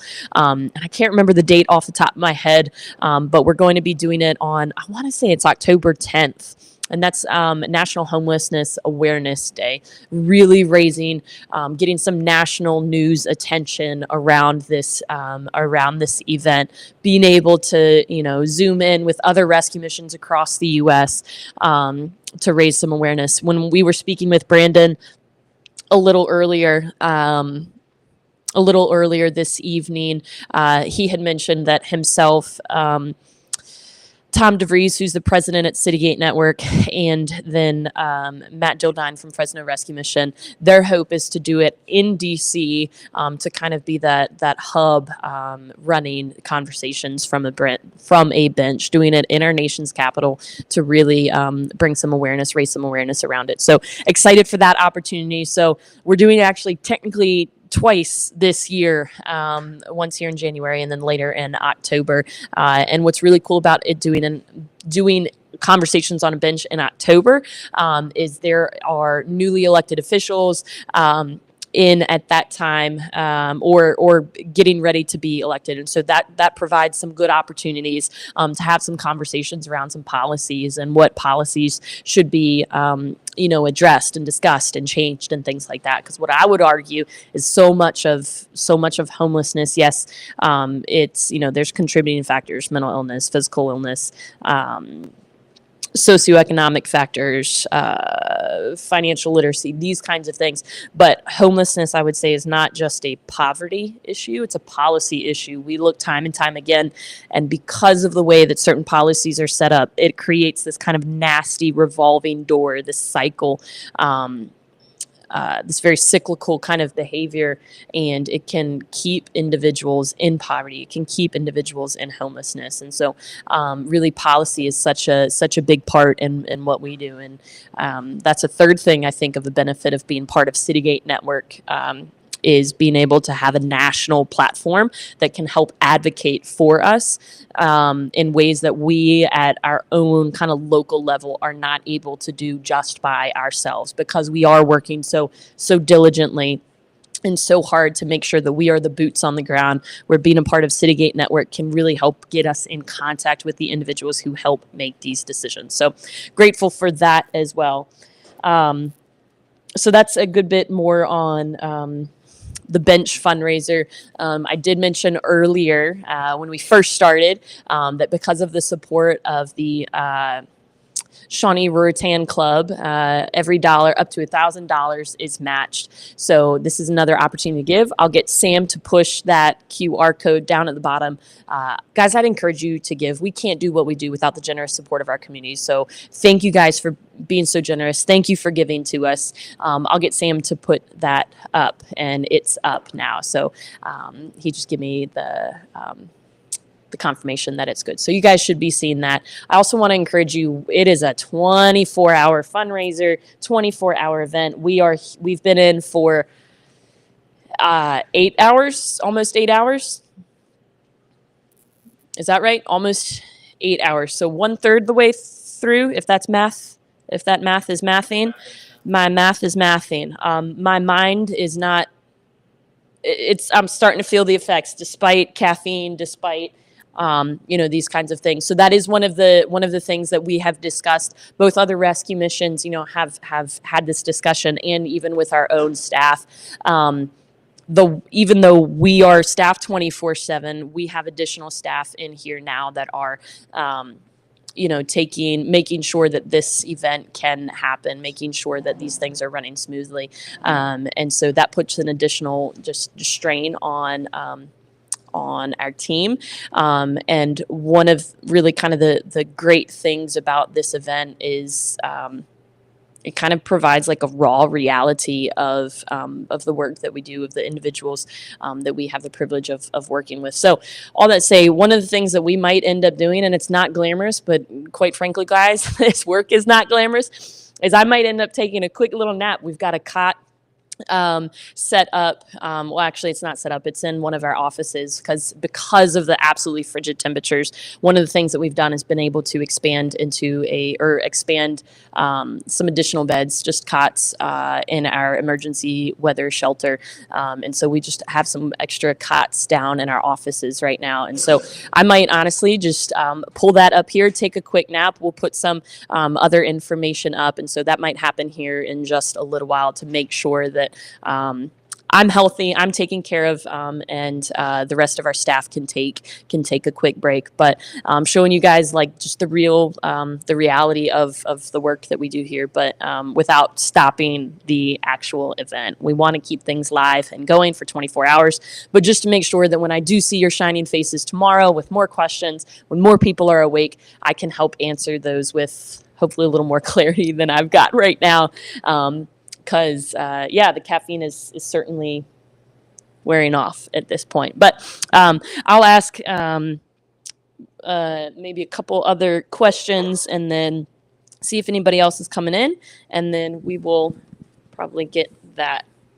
Sam, this is a good one for you. with your pastoral role that you also play, how do you think faith-based organizations can also help address homelessness? What role do faith-based organizations have in addressing it? Yeah. We just relate to you and you'll get back on there. Yeah. Yeah, I think that, so the question is how can faith-based organizations contribute to what we're doing? Can To the issue in general. issue in general. Yeah, I think by finding organizations that are already addressing the issue, finding out how they can support them. Mm-hmm. A lot of times, there's like a tendency to just like, hey, I see an issue, let me jump on it, without finding out who else is already addressing the issue. Yeah. And partner with them. Mm-hmm. And I think like churches would be one example, can actually do a lot more good by pushing resources and personnel like into organizations already on the ground and supplying their needs. It's actually less strain on the church, Mm-hmm. and it's, I think, more fruit. Yeah. So Can I just give you the mic? Are you good with that? yeah. Yeah? All right. Yeah. All right, so I'm just going to give, yeah, no, I love it because I can reiterate what you just said, but I think you're doing it in just such a good way. Yeah, so you can hear my voice now, but you can't see my face. I'm on the other side of the camera. What I was just saying to Lauren is I think that oftentimes churches will be one example, probably the most common example of a faith-based organization. When they see a need and they want to get involved and they're right to, have that desire, of course, both, just on every level, right? On a humanitarian level, on a spiritual level, on a scriptural level. And so, if for those organizations, I'll give I think this is true for any organization, but, I'll use churches as a really common example. Really common tendency would be, I see an issue, let's put something together with our church and let's go address that issue. And that's a very common thing, but actually the most effective thing that a church could do would be to find out what organization is already addressing this need that we're seeing, let's say homelessness and poverty, which, the Rescue Mission addresses, and just connecting with them and saying, how can we plug into what you're doing, supply more resources, supply more personnel, volunteers, supplement your programs. I think churches are, and religious organizations as a whole, are really, really well suited to partnering and supporting existing organizations already doing the work. And that when they do that, instead of trying to, like we say, reinvent the wheel or just churches aren't the only organization guilty of this. I mean, really everybody is. But rather than reinvent the wheel and try and do your own thing, jumping in with an organization that's already doing the work, not only, I think, reduces the strain on the church, but it actually results in greater and more effective fruit of the very ministry you're trying to accomplish, because you don't have to go through a multi-year learning curve of what works and what doesn't. That's one common example. You've got people who are already working with it day in, day out. And, it's like that synergistic. There's something to be said for synergy, right? When we work together, the work that we accomplish is greater than just double the work. It actually is it multiplies. Yeah. Let's say that, right? There's an exponential effect there. So yeah, that's my long kind of maybe overly wordy answer to religious organization wants to get involved, wants to put their faith into action in the community and the issues that they see. That's great. Best way to do that, find out who's already addressing that need that you're identifying, and how can you bolster them, help them go further, right? And how can they help you not reinvent the wheel, not relearn all the same lessons they've already learned. The collaboration of effort is is absolutely the way to go. Initially you might be like, oh, we kind of want to do our own thing, and that's normal. But you will be so much happier if you don't go down that road. You'll be happier. There'll be better fruit for it, and there'll be less frustration, and people will be getting served better. So that's the way to do it, I would say. Yeah. And I say that as a pastor of a local church myself. So it's not just like an opinion. I'm speaking from that end of the person who is leading a religious organization as my other job that I do with all my free time. Love it. Good answer. I think I've loved the way that the church community has really supported. For so many years. I mean, I feel like for the entirety of the rescue mission, the church community has come behind us and made possible the work of the rescue mission. And so for that, I'm very, very grateful. I think in one of the stories, and I learned this from Brandon, he kind of painted the picture kind of like this. He shared the story of the good Samaritan, and where in that story there is a role to play in helping provide emergency kind of services, right? But then if you look at when the Good Samaritan ended up taking the guy to the inn, if you look at the Winchester Rescue Mission, we are the inn, right? And so helping, there's a role to play in that, but Winchester Rescue Mission, I would say, is really like the expert in that field. So the church community, what I would look at is be the Good Samaritan and let organizations similar to ours kind of be the inn in that regard. So good thought, Sam. These are like saving me because my creativity is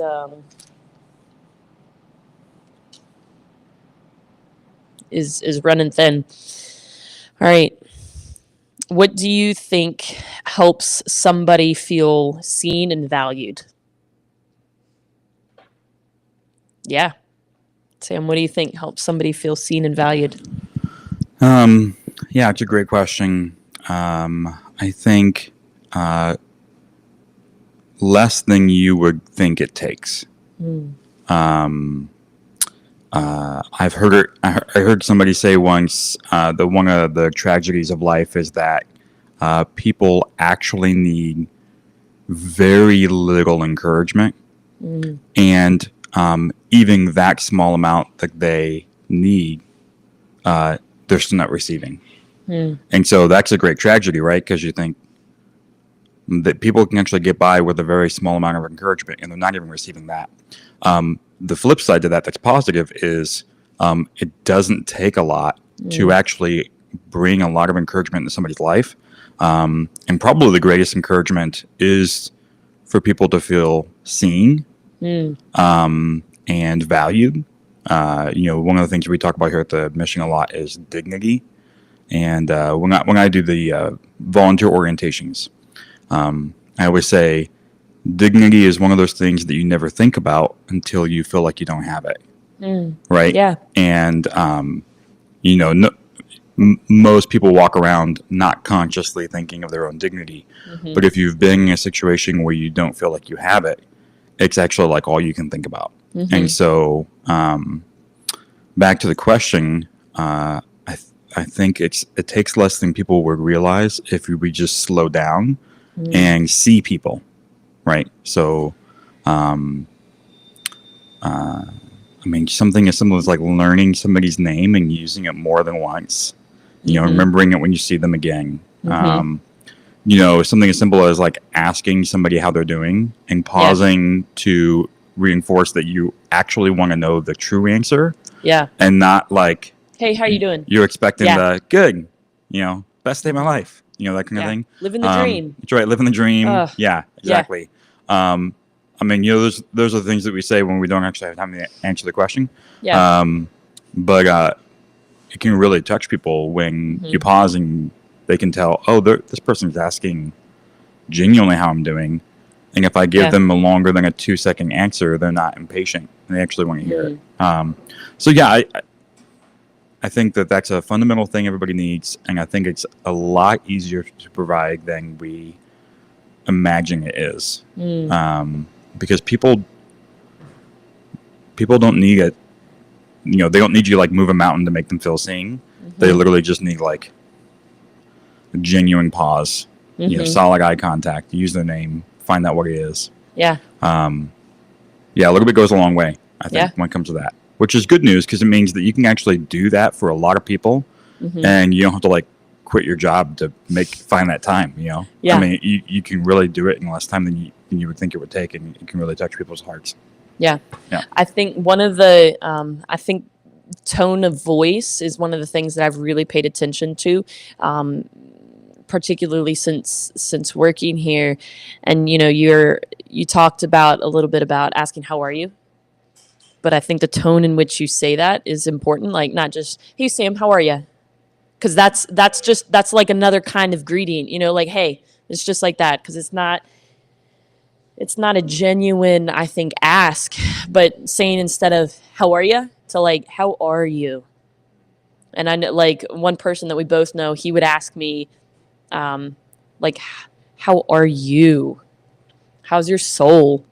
And that means a lot to me. Like I felt like, oh, it's not just, hey, I'm doing well. How are you? Or yeah, life's busy, but you know, I'm doing well. Or life's full, but I'm doing well. Like I actually felt like cared for, and maybe not understood then, but a desire to actually want to hear what I had to say. And I think that's so really a big deal in the work that we do. And you do that well. I mean, I was talking to Chris, and you do that so well in the work that you do, both, you know, with our residents and with our volunteers, and honestly our staff too. I know you guys can't see Sam, but Sam's like our staff woo person, and like in fact we just did strength finders not too long ago. You have to clarify that, not like party woo, like Yeah. woo, not Yeah. like that kind of woo. Yeah. Yeah. But like in your corner, cheering you on, wanting to know how your day, genuinely like how you are, how your day is.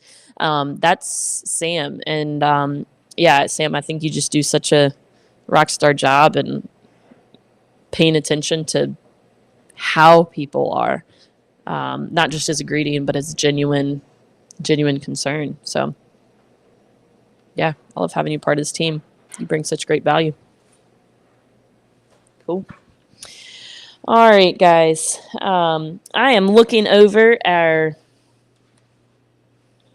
confirmed guests, and we've got a little bit between now and our next guest. So here's what we're going to do. I mentioned a little earlier, we are a 24/7, 365 organization, and we've got staff on hand at all times. So to help conserve a little bit of my energy or restore some of my energy, but keep the 24-hour fundraiser going.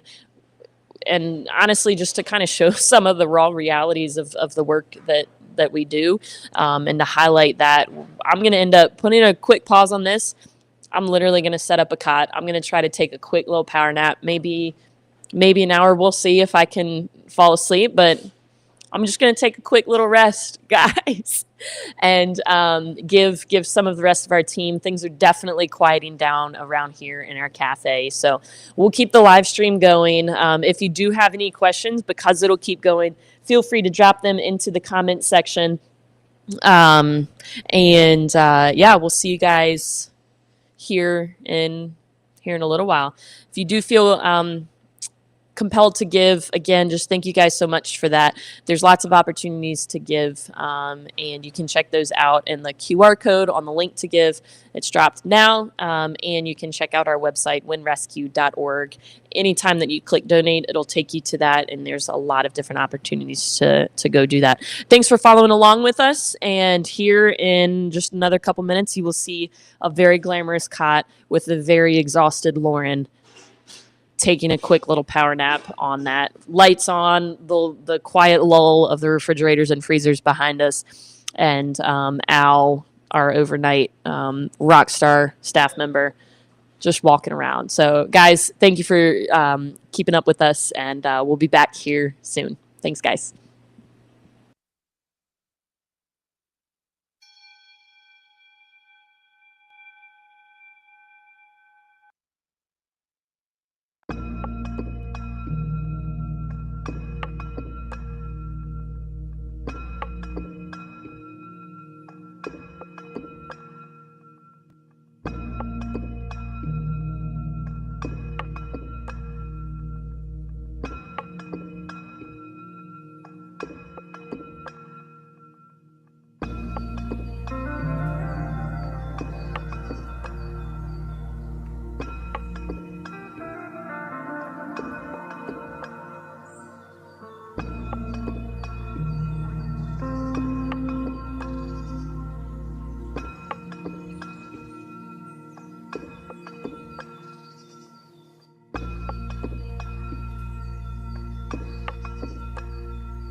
you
All right.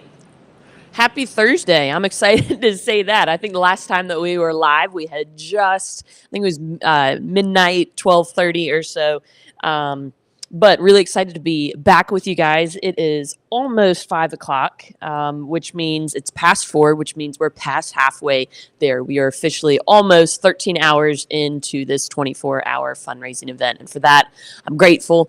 I was able to get a little bit of rest here in the cafe, shut my eyes for a little bit, kind of off and on, and so grateful that I had the opportunity to do that. Grateful for the team that's been staying up with us the entire time, and had the opportunity to check in with a couple other rescue missions. Fresno, got to see just Matt on their Facebook page out there. Same thing down in Greenville, Seattle, and up in Pittsburgh. Just got to see some of the things that they're doing.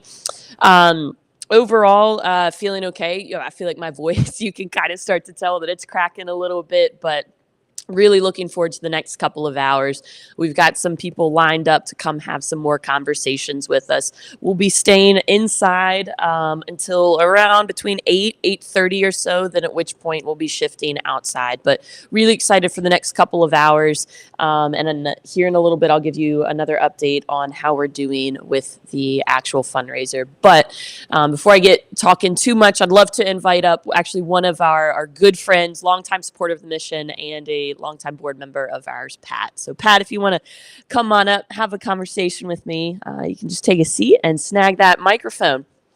And you do have to hold it. These are actually really good mics. You just got to hold it pretty close to yourself. So if you don't mind introducing yourself and share with us who you are and what you do. Yeah, I'm Pat Kofalt. I'm retired, opted to retire in the Winchester community. I've lived all over the world with my job working for the government, the U.S. Army. And I chose Winchester because it's a medium-sized, very caring community. And Winchester Rescue Mission is definitely one of the more caring organizations within the community. And I've been associated off and on with Winchester Rescue Mission since about 2010 and very actively since about 2017 or 2018. So in particular, what I like and what I've seen with the rescue mission is that when I first got involved in about 2017 or 2018 and they asked me to sit on the board, the first thing I noticed, because I'm a numbers guy, is the budget was running at about $70,000 a year. Ooh. Yeah, which I thought that's pretty good. The community's given $70,000 a year to help homeless people. But there's so much more that can be done. And at that time, Brandon Thomas was the executive director and was very, very, very full of ideas. And he had young, energetic people like Lauren. And she's going to punch me for saying this because I say it all the time. A former captain of the Shenandoah University Hornets. Yep. Female field hockey team. Actually, in the U.S., it's only female field hockey. But I've seen field hockey played by men in other parts of the world. They don't wear skirts, though. Anyway, they had all these great ideas. And, long story short, right now, when I look at the budget, we're at what, about $2 million? About right under with both cash and in-kind donations. Yep. And the cash is well over $1 million. And like 1.2, 1.3 million. Yep, 1.2. Yep. And with the move down to Valley Avenue, you're looking at eventually growing to what, a $3 or $4 million a year operation. And having worked for the government and having to account for every penny that I spent, what impresses me is that when Brandon and Lawrence set this up, they started the growth, they started looking around and they found an organization called ECFA, which is actually headquartered here in Winchester. And that stands for what? Evangelical Council for Financial Accountability. Yep. Started by who? It's a good question. A guy named Billy Graham. Oh, okay. Yeah. Really? I didn't know that. Wow. Back in the 1950s. And what's the purpose? The purpose is that if you're going to take in public money, if people are going to trust you with their money to do good, they want to make sure that good is being done. And they set some standards, and to get a ECFA certification, you have to meet the standards. And you tell me. Yep. We've maintained our certification for many years over the last couple of years. Yep. Yeah, I mean, Billy Graham, who runs he's dead now, but his organization is multi-million dollars, and he recognized that what you can't do is take people's money and use it for your purposes. It has to be used for the purpose that they donated it.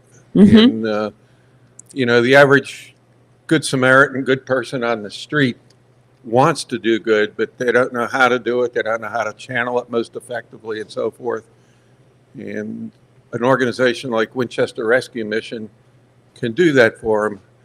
But he wanted to make sure that if people were putting their money in here, that it was being used for that purpose and to do it. So, but that's not it. That's not the only thing you do here. Every year your books are audited by YHB. Yeah, Hyde and Barber. Small accounting firm that started in Winchester, but has grown, and that's a nationwide firm, very well respected.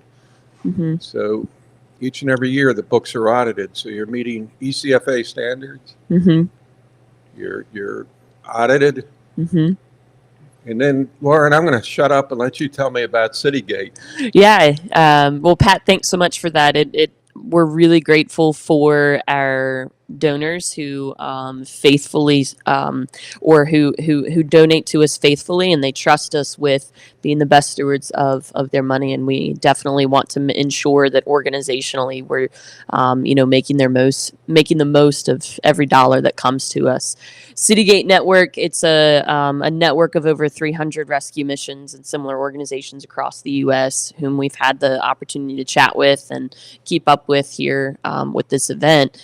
And one of the great things about Citygate Network is they offer certifications for essentially best practice. And when you achieve, there's different levels, kind of different tiers of certifications, and they offer, this kind of gold standard of service within kind of rescue mission ministry.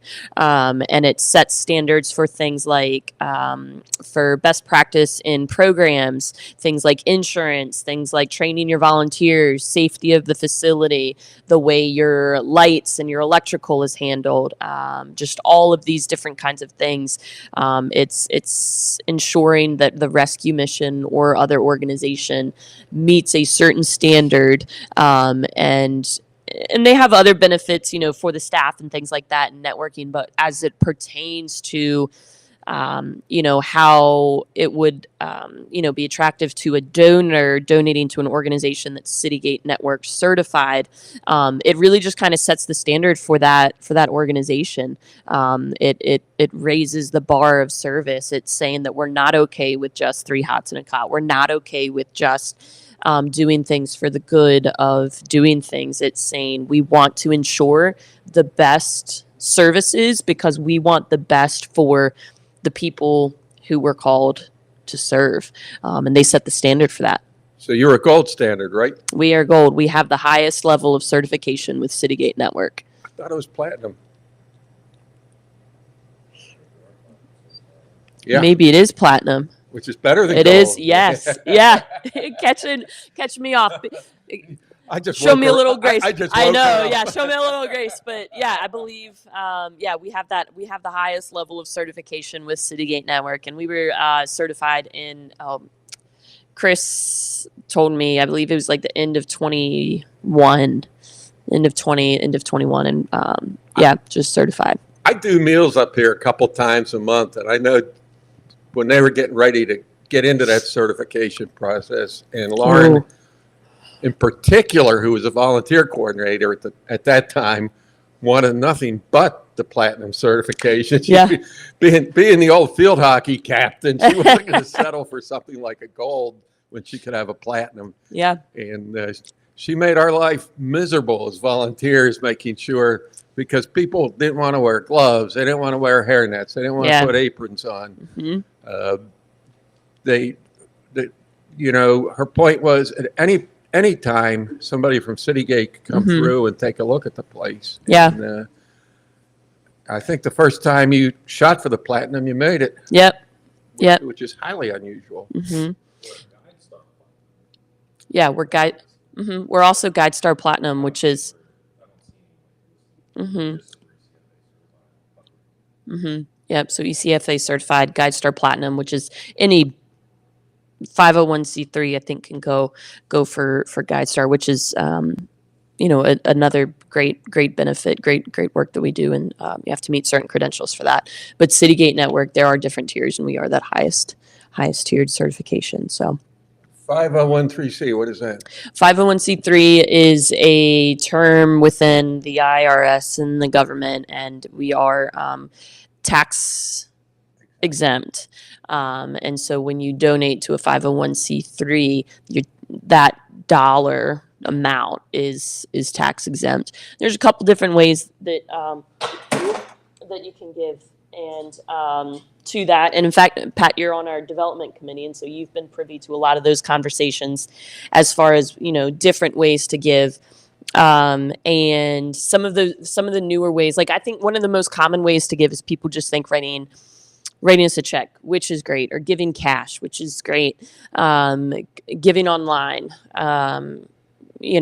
but some of the other ways that we have developed and expanded in giving is the ability to receive stock gifts, and that's been a really powerful tool that we've used, particularly in our capital campaign, which we haven't talked a lot about, but when it comes to the progress in Valley Avenue, we've been able to raise funds a good bit in receiving stock gifts. And we can do that both for operational costs, so just keeping the lights on and making sure our programs run here, but receiving stock gifts is a great opportunity as well. So I know that you've been privy to some of those conversations in our development committee. Yeah, haven't we made a decision when we get stock that we liquidate it and get it into investments or into accounts, with the idea being that we can't really, sometimes when we get the stock, sometimes it might be into companies that aren't necessarily in complete compliance with what we're trying to do here at the mission. So we want to eliminate those types of conflicts and get the money into banking accounts. Yep. So anytime that we receive a stock gift, the majority of the time, I know, I'll have a conversation with the donor or something like that. And so I know where they want that gift designated to. So every time that we receive a stock gift, I get a personal phone call from we bank with Bank of Clark. I get a personal phone call from them. They let me know about the gift, and I say I need you to immediately shift it into our operational, or I need you to shift it into our capital campaign. And we do that because we're not in the business of investments and stock exchange and things like that. I mean, every dollar that is donated goes directly, almost immediately, to our programs. If it's capital campaign, there's a pretty quick turnaround time with that, just because of how quickly we're progressing. But with the project, but yeah, we turn around and make every very quickly make every use of that dollar as quickly as we can. Is it fair to talk a little bit about the capital campaign and what that's all about? And then maybe a little bit later about operational and some thoughts on that. So. Yeah. So we shared a little bit earlier this evening or yesterday, earlier in the show. Yeah, earlier in the show, about 13 hours ago, sometime within the last 13 hours, about Valley Avenue. We've had the building, we've had the property for about 2.5 years now. We signed a contract with Key Construction late summer of last year, and we've really been progressing with that. Our total capital campaign, our goal is 4.5. Hefty hefty goal, but really that will allow us the opportunity to not only create a new program, a year-round emergency shelter, but also expand our current women's facility. And there'll be a couple physical moves of our programs. We're going to shift our men over there, but we'll be able to open a new year-round emergency shelter, and then that will then allow us to expand our women's program. So 4.5, hefty goal, but it'll allow us to have essentially a brand new building. There's so much renovation, heavy renovation, and new construction going on over there at Valley Avenue. We're expected to be done with construction around June, by the end of June, which we're really excited about. In fact, yesterday afternoon, I was just out there at Key Construction talking with Danny and some of his team out there. He will be here actually a little later this morning, so excited to chat with him about the progress over there. So yeah, we are well on our way to that. We have thus far raised 3.3. So if my math is mathing, Yeah, you're that's at 1.2. million. Yep, we've got 1.2 left. And when you hit that 4.5, that means you get to burn the mortgage Yep. and focus on operations. Yep, and we get to go operate or focus, fully on the operational side of things. There's lots of different naming opportunities for Valley Avenue, as far as naming different spaces. The emergency shelter. There's a naming opportunity for naming the men's residential ward. Kit Molden, we'll actually hear from him here around 10 o'clock and hear his story as to why he felt so compelled as to support us in such a above and beyond generous way in naming the building. So really excited about hearing from him. Yeah, I'm so excited about Kit and his father, who was for want of a better term, he was an entrepreneur who did a lot of real estate development in Winchester and really focused on getting at-risk people into housing so that they could establish housing, build wealth, raise families, and so forth. And so I think this is a wonderful way for Kit to honor his mom and dad, who were so instrumental in building up the Winchester community and building a strong, vibrant, working and middle class within Winchester. And it really fits with the goal of the rescue mission, which is to get people back on the road and on that path to get to that kind of life. So that's terrific. Now we're at what, 1.2 million short? 1.2 left. So really, you're looking at people to come in and make a pledge if they would pledge to even donate $350 a year for 3 years, which is what, $30 a month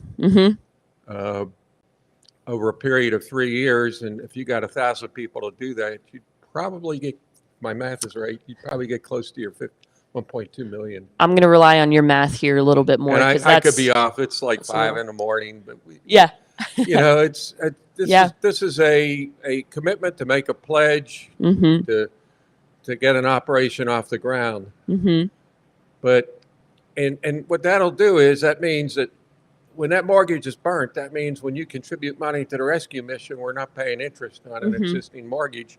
That money goes to pay for the running of the mission and improving people's lives. And if you're going to make a commitment to get on the capital campaign, you might want to think about making continuing commitment to every year, not just when you think about it, writing a check, but rather just say every year I'm going to give $100, $500, $1,000, $5,000 a year to the mission. And there's a lot of different ways of doing that. Payroll deductions, you can work through that. The other way, if you're older and you've got retirement accounts and you have to take a required minimum distribution, what they call an RMD, any money that you donate to charity out of your RMD, you don't pay tax on. So you can think about talking either to your financial advisor, or if you handle your own finances, just looking at that and doing contributions out of your RMDs. And I know there's a lot of people like myself who've retired in Winchester because it's a great place to live. Mm-hmm. So that's another possibility. Yeah. But it's to do what Lauren and her team want to do here at Winchester Rescue Mission. It's going to take $3 to $4 million a year Mm-hmm. after they get up and running in a new building. Mm-hmm. So if we're asking for talking about money, why don't you tell them what they're going to get for that money?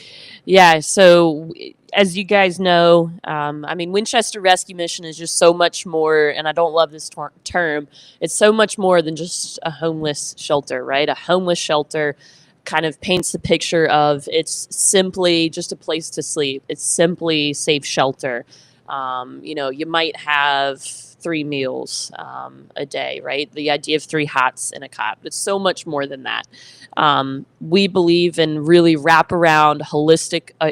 We believe in a very wraparound, holistic approach to solving homelessness, even on an individual basis.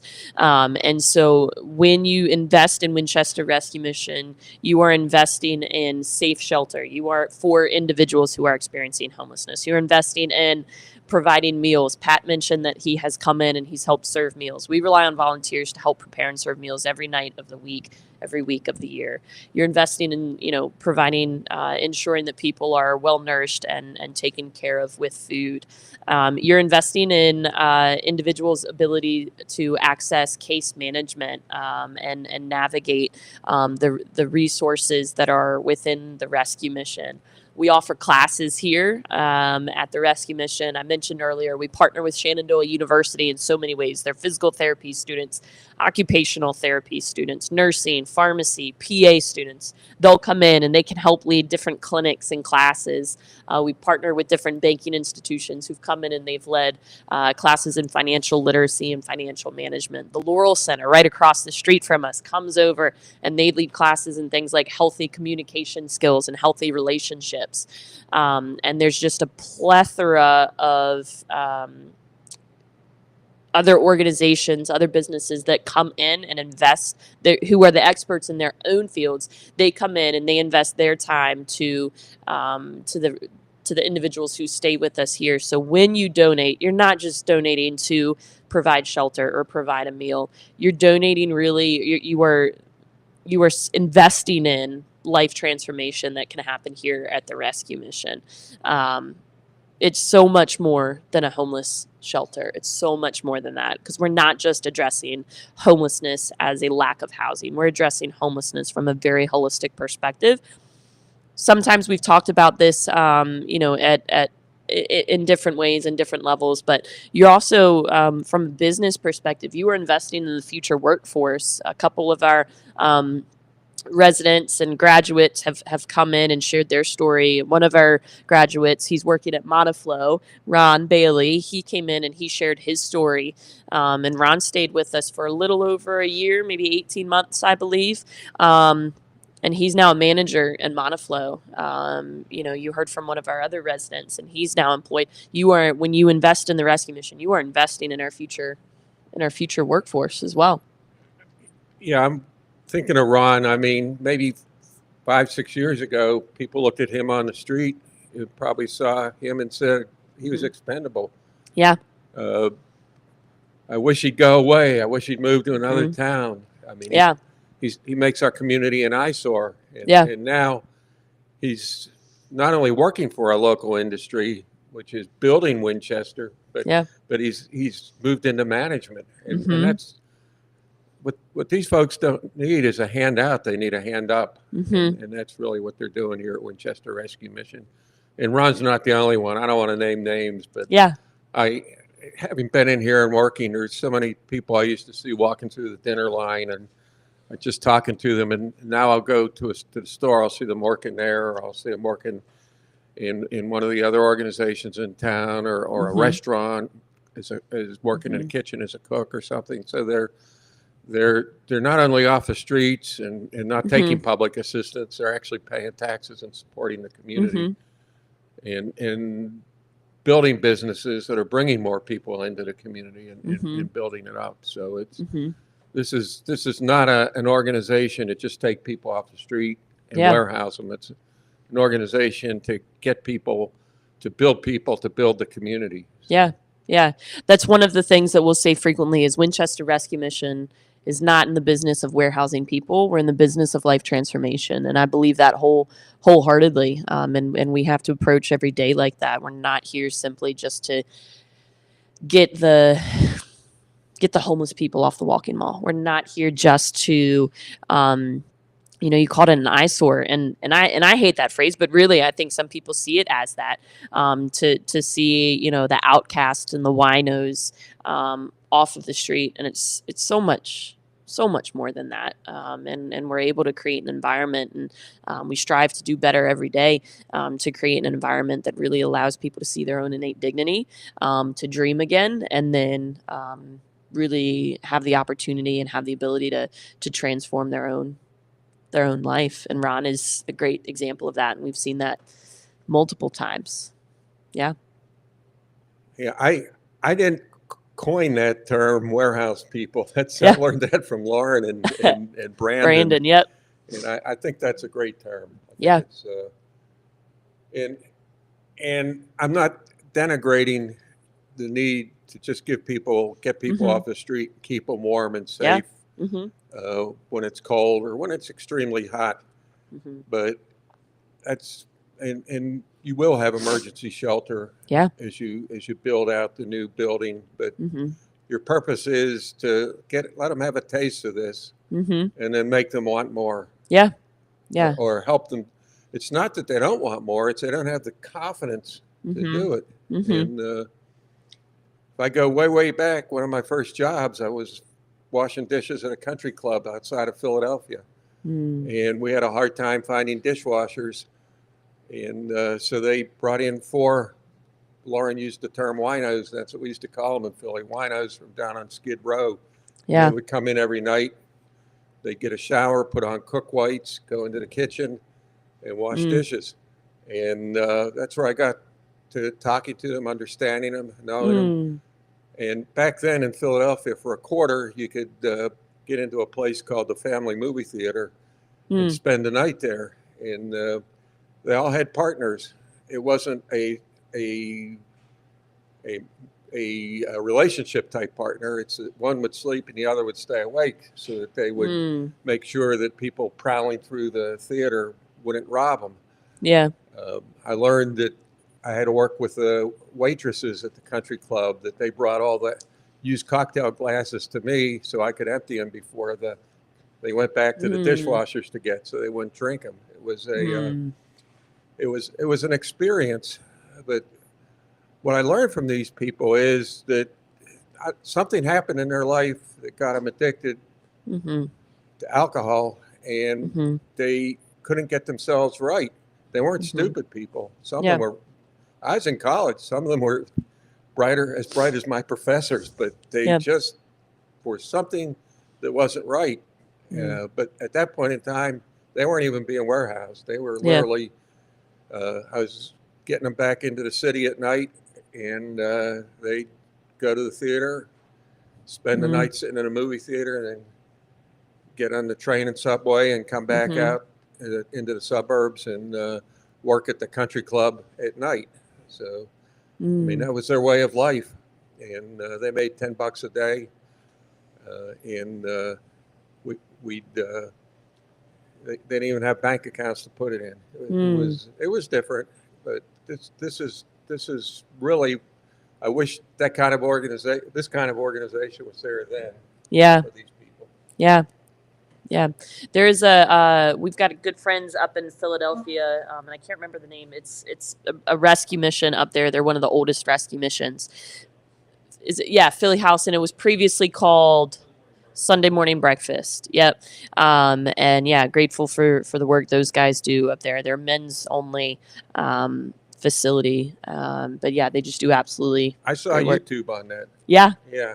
They're up in the North Philadelphia area, as I recall, which is. They call that the Badlands up there. Yeah.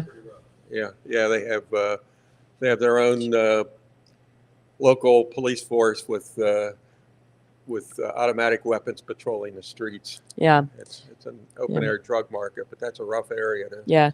to move around in. Yeah, there's their CEO Jeremy. I had the opportunity to spend some time with him at the CEO summit this past fall, and like he is one of the most passionate guys I've ever met. And yeah, he's got this level of you talk about living in a rough area, but he can hang with them, and just the amount of love that he just kind of shares in the way that he talks.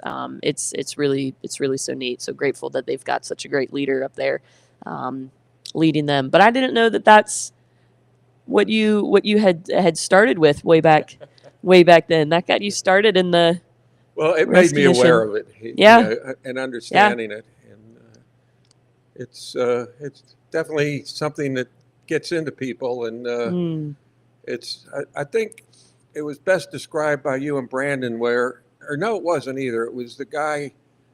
I met him at the Substance Abuse Coalition. He runs a facility out around White Post. I can't remember the name of it, but anyway, he was telling me it's not the drugs, it's not the alcohol. There's something, a deeper hurt inside of people, that people use drugs and alcohol to self-medicate, and they need to find out what that hurt is and why. So. Yeah, we see that. We've seen that a good bit where, substance abuse can fall under and does fall under like the mental illness umbrella. But so frequently we see where it is used as a coping mechanism to deal with previous trauma, to help with a lot of the individuals that we do have just the incredible privilege of working with do have a history of mental illness or physical illness. And so there's this level of pain, either experienced mentally or physically. And so substances can be used to cope with that. And so, kind of digging a little deeper and helping to understand what those deeper hurts are, and how to get those addressed instead of turning to things such as alcohol or other substances is key. What Lauren's hinting at but not saying, and what is unique that I love about her and the mission here, is that how many people do you have in here right now, roughly, residents? 46, 47, because we did open like an emergency temporary shelter down in our day room. I can't imagine why. Yeah. Oh, yeah. Okay, so how many different types of maladies are you treating? 47, probably. Yeah. Everybody that walks through here, you don't treat, it's not a cookie cutter approach. Yeah.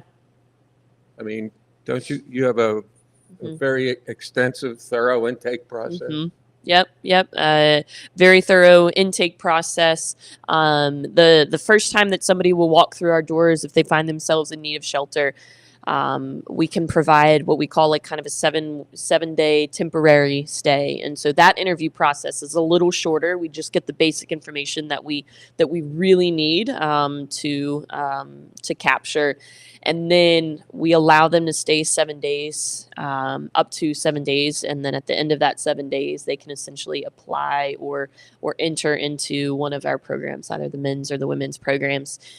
And then at that point, when they do reapply, we do get a little more thorough. One of our case managers, either Rob, Lisa, or Chris Bennett, they'll sit down and they'll walk through kind of a more in-depth conversation with that individual. One of the things that we know that we've seen personally, and we know that it's proven, is that for individuals who have experienced homelessness, one of the most traumatic days that they've experienced is actually walking into an organization like us, walking into a shelter and going through that interview process. Because can you imagine, me asking you all of the things, do you have a mental illness? Do you have a physical illness?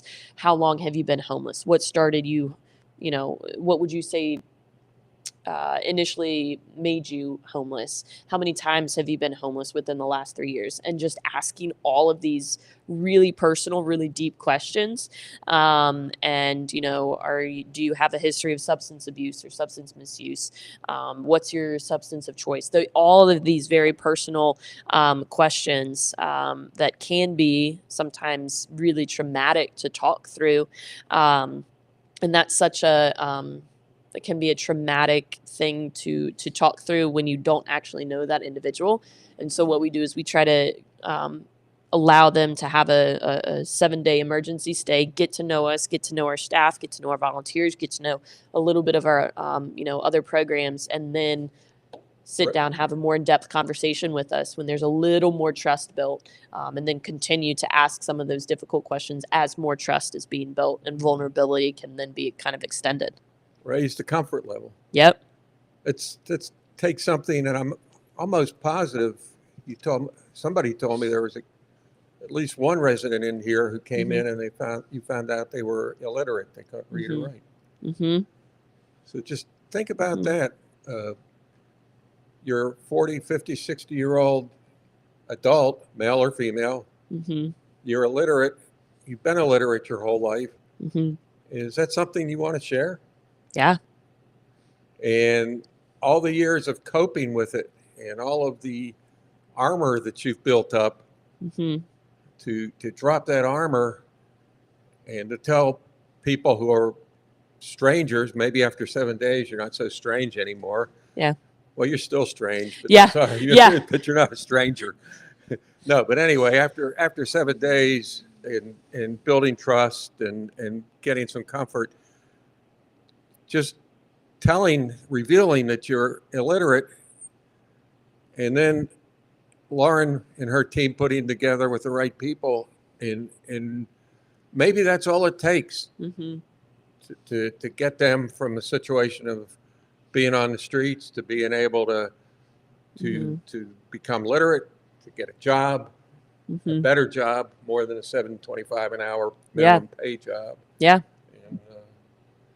And then become a productive member of society. And that's just literacy. Think about having to reveal a drug abuse or a past history of sexual abuse. And so forth. So bad credit, we've seen that a lot. You know, you talk about, you know, reading literacy, and then there's financial literacy, and bad credit is one of the things that we see a good bit too. And there is a level of shame, I think, that we carry in that, that we see is carried in that as well. Poor credit score, credit card use maxed out to the top, and feeling like there's no way I can get out of this. There's no way I know how to manage this. There's no way I'll ever know how to manage this. And there's just this level of defeat. And I think that there is also the level of the system taking advantage of individuals like that who have no, who lack great financial literacy, and so they're not able to navigate that, and so they just know nothing else but to open another credit card and open another credit card and get another loan, another emergency loan. And that drives that tanks people's credit scores. You max out your credit cards. And then when you look for, you know, finding a place to rent, or even, you know, applying for, you know, a mortgage and things like that, that's impossible if you still have that. And like you said, I mean, that's only one slice of a very complex pie when it comes to, you know, independence and self-sufficiency and happiness, right? And so we're able to get individuals connected to those resources to help address that. Lauren just hit on it. I mean, we talked about 47 people, 47 different things, and I'll bet you almost all of them have more than one issue. I mean, maybe the person that came in here with a literacy issue, that was a one and done, but most of them, it's a mix of different things. One thing leads to another thing, and pretty soon you've got substance abuse on top of credit card abuse, on top of maybe a little bit of literacy issues, and so so each person is their own individual situation. So that's the beauty here that they take the time to get to know them Yeah. and tailor and structure the recovery programs. Mm-hmm. It's not always successful, but Yeah. even if you have 1 out of 10 that are a success, that's Mm-hmm. one Mhm. fewer person Mhm. Yeah. that's draining from society and not contributing. Mm-hmm. Yep. Hey, Brian, I don't see us live on Facebook. Are we still going on YouTube? Yeah, I was watching you on YouTube last night. Okay.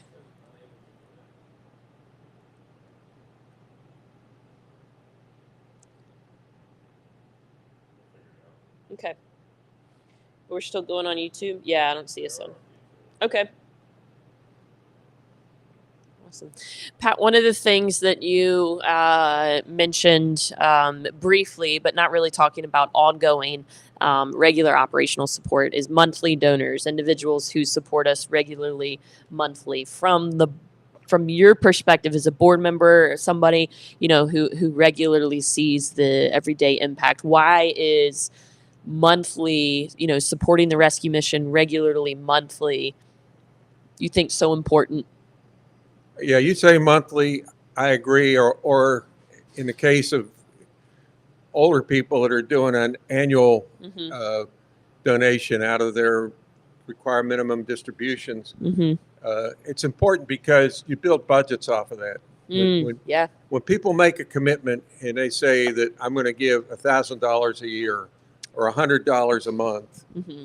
or $50 a month or $200 a month or $5,000 a year, Mm-hmm. whatever it is, when they make that commitment, then you can build a budget off of that. Mm-hmm. That means that you can, as you build the programs, you can hire people to come in and work in those programs. Mm-hmm. You can go to partner organizations, for example, Valley Health, and say, we want to be part of your mental Mm-hmm. health care, and this is what we're going to this is how we can participate, Mm-hmm. and you've got the money to support that.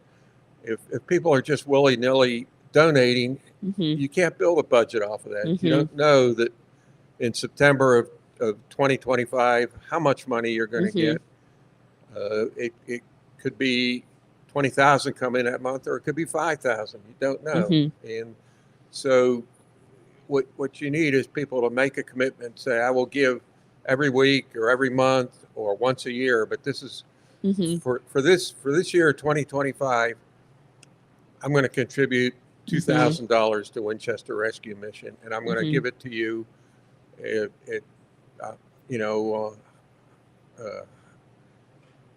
or $400 a month, or I'm going to give it to you at $100 a week or whatever. Yeah. You make that commitment, and then the financial manager here at Winchester Rescue Mission, Deanna, can put together a budget based on this kind of income. Mm-hmm. I'm not saying if you have extra money, don't be shy about giving it to the rescue mission. But more importantly, make it part of your planning. Yeah. Make it part of your annual financial plan. And when you say I'm going to do it in 2025, also give a commitment that I'm going to do similar in 26, 27, 28, so that as they build out their budget, they know what they can depend on. Mm-hmm. Yeah, that's one of my favorite ways that I see people regularly supporting us. Della DeHaven was here. She was the first person that we talked to, and she's a regular monthly supporter of the rescue mission. And you mentioned building a budget and just knowing that you can count on the generosity of that individual every month or every year, every 6 months. We have some individuals who we know we can count on gifts coming in, every 6 months. And that's really helpful to us because we know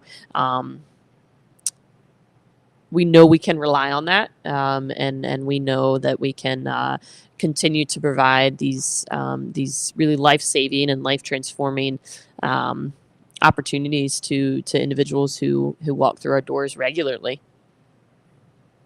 Yeah, make that pledge, make that stewardship commitment to and let the mission know you're going to get. We'll do that this year, and we'll do it on a continuing basis because you build budgets. You've got an annual budget you work to, but then you build future year budgets too. Yep. And I know you're not going to go.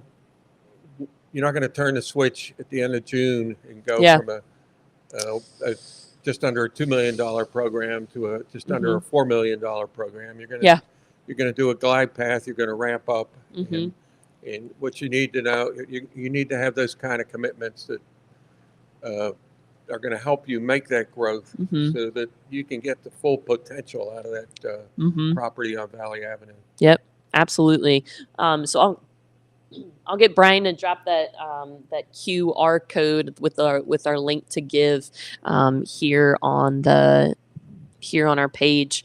And so that's an opportunity on that link that'll take you to essentially our website, our giving platform on our website. And you will have the opportunity to make a one-time, or I would encourage you and ask you to give a monthly gift. And you've got a couple different options there. I give regularly. I give monthly back to us here at the Rescue Mission. Our board does. I know a handful of other staff members do as well. And really, we're so grateful from on behalf of the team here at Winchester Rescue Mission. On behalf of the board, we're just so grateful for y'all's support, and would just encourage you guys and challenge you all just to continue to do that prayerfully. I just would prayerfully challenge you guys to continue giving. Easiest way to do it is payroll deductions. Yep. You don't miss what you don't see. Yeah. So when you get your net check at the end of the payday, and the money's gone out of there, the only time you know you've given the Winchester Rescue Mission is when you get the thank you letter. Yep. And Lauren, you're going to tell us what kind of plans you have for up on Valley Avenue. Yeah. So when construction is done, which we're expecting around the end of June, and upon finishing construction, what that property will look like is we'll be able to expand a year-round emergency shelter. Right now, we've got capacity for around 23 to 25 individuals between men and women. We'll also then be able to shift where men's program is currently here on Cameron Street over to Valley Avenue. So in Valley Avenue, that'll be year-round emergency shelter for men and women, and then our men's programs with capacity around 26 individuals. Here on Cameron Street, currently we have capacity for up to 10 women. With the expansion, when we fully reach capacity, or when we reach a point where we are able to expand our women's programs, we'll be able to expand from 10 women to upwards of about 25 to 30 women here. So all in all, at full operating capacity between here on Cameron Street and Valley Avenue, we'll be doubling our essentially number of beds, doubling our services, and just really incredibly excited about that. But like Pat said, if we open, initially from day one, we're increasing our budget almost twofold. And so in order to make sure that we can sustainably operate those programs, we are going to have to stage that fundraising, stage the opening of those programs, stage, onboarding staff to ensure that we've got the best quality services for those programs as well. And so we've already made great strides on hiring some great new staff members. So I'm excited to share that with you guys here in the future. So we're just incredibly blessed that God's had his hand in this Valley Avenue project, and just definitely pray that we continue to see his provision in here on Cameron Street, and then there at Valley Avenue as well, and then beyond, because let's be honest, we're looking 2, 3, 5, 10 years ahead. And I mean, we've just seen God's hand in the last 50 some years of the Rescue Mission's history, and the lives that we've gotten to touch and be a part of. And so I know that that'll be there for the next Well, you mentioned 25 or 30 women here, Mm-hmm. 26 on a, Mm-hmm. what do you call that, a temporary basis? Mm-hmm. And how many full-time men are you looking at putting down on Valley? Around 26. 26? Mhm. Okay. So you'd be looking at about 50 full-time Mm-hmm. residents and then temporary shelter for another 25. Mm-hmm. Yep. And you're going to have a significantly expanded kitchen down there. Mm-hmm. Yep. Really excited about that kitchen. It's going to be really kind of state of the art, brand new equipment. We'll even have a walk-in freezer and walk-in cooler, which we're really excited about. And the kitchen will not only be able to use that for serving meals for guests, but also use it as a training kitchen. Wes earlier was sharing his story about some of our kitchen culinary program, and then Will, our kitchen manager, will be in here another couple hours, and we'll have the opportunity to hear from him about the kitchen culinary program, what makes it what it is, and the successes that we've had, and in all honesty, hopefully some of the things that we've learned from it, because we want to be honest with you guys, because this is a learning organization, and so we'll share some of that with you, and so we'll be able to use that property, both with the kitchen and with the classroom space, for really some workforce development and workforce training. I would say that our food ministry and our kitchen culinary program has great potential to do so much more good than what we currently are operating it at. Well, I'll leave that to Will. I've talked to him, and I know he's excited, and he's Yeah. shared some of his ideas with me. So Yep. I'll let him. I won't steal his thunder, but Yeah. You're going to have rooms up there for learning rooms. Mm-hmm. Yep.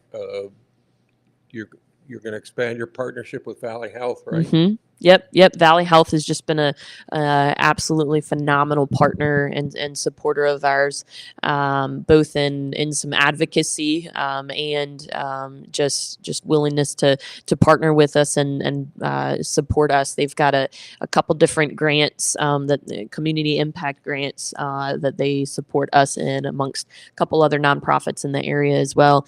And we'll Jason Craig from Valley Health, he's coming out a little later this afternoon and to come chat with us about that. So not just financially, supporting us, but supporting us with a couple different other resources too. Lots of opportunities to learn from professional healthcare providers, in best practice and whatnot. So yeah, really excited that they're partnered with us as well. I mean, you have the physical plant there to do some of that right on the property. Mm-hmm. Yeah. Yep. So we'll have the ability, and there's a couple other, I think, organizations, and we might see this come to be an opportunity out there as well. We will have a physical office space designated just for physical and mental health care. I mean, that is literally what it is in the drawings for, is just for that. And then we are looking at some partnerships with other organizations to kind of do mobile healthcare. We've got a community paramedic, Ashley. She's going to come talk to us a little later about some of the work that she does. But having the ability to have healthcare come to you, because transportation is a big barrier for individuals who are experiencing homelessness. And so having healthcare come there to you instead of having to navigate a couple different other barriers to go get to a healthcare provider, having them come to you is going to be one of the things that we're looking to explore to have out there, because we'll have a much more expansive facility and parking lot. So we'll have some more opportunities out there. Well, Lauren, I think I did my job today. I came in about 4:30, 5 o'clock, woke you up from a 10 minute sleep. I apologize for that. No, I was excited. I'm surprised actually that I was able to fall asleep. It took me a little while to fall asleep, but glad to have a couple minutes to rest my eyes, rest my brain, and my voice. And I appreciate all that you do on the board, all that you do as a volunteer, and just in so many of the ways that you support us. Well, I'm going to leave it kind of on a humorous note, so I hope nobody takes offense at this. But the one thing that Brandon and Lauren have told me, and Brandon was really excited about this. The hot room at the new mission, at The new hot building, box. Yep. the hot box where you can, when folks come in off the streets, they can put their clothing equipment in there and they heat it up, and that kills the bed bugs. Mm-hmm. So Yeah. Yeah, we're excited about that too. Not only does it kill bed bugs and pests, which is a major concern for rescue missions and similar organizations, because it can shut down your programs, but it'll actually kill bacteria, which is a big big thing. And so for individuals who've been living in their clothes without the ability to shower or wash their clothes frequently, body odor is a big concern. And so having a hot box will actually kill the bacteria that can live in your clothes, and that won't usually regularly come out of a wash. So yeah, just really excited about that. my wife might send some of my clothes. One of my favorite comedians, Mike Vecchione, tells a story. He said that his apartment got infested with bed bugs. Mm. And so he brought in ladybugs. And he said, it's not that the ladybugs drove out the bed bugs or killed them, but they did emotionally drain them.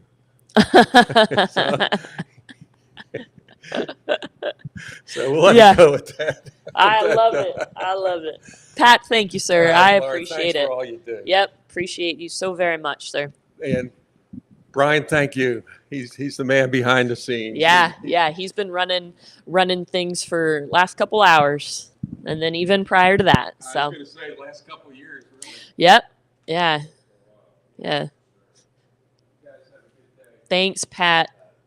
Yeah, thanks for coffee. Thanks for is it a Philly pretzel? What is it called again? Not a real Philadelphia pretzel.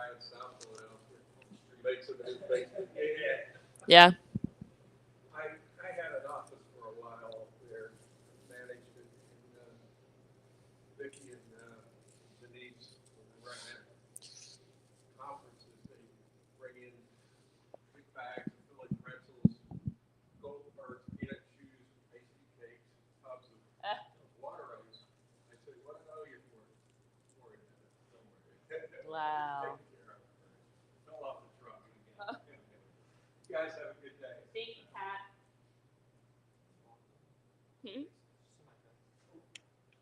I can't go out to that door, can I? That's alarm. Mm-hmm. I would set it off when I cooked.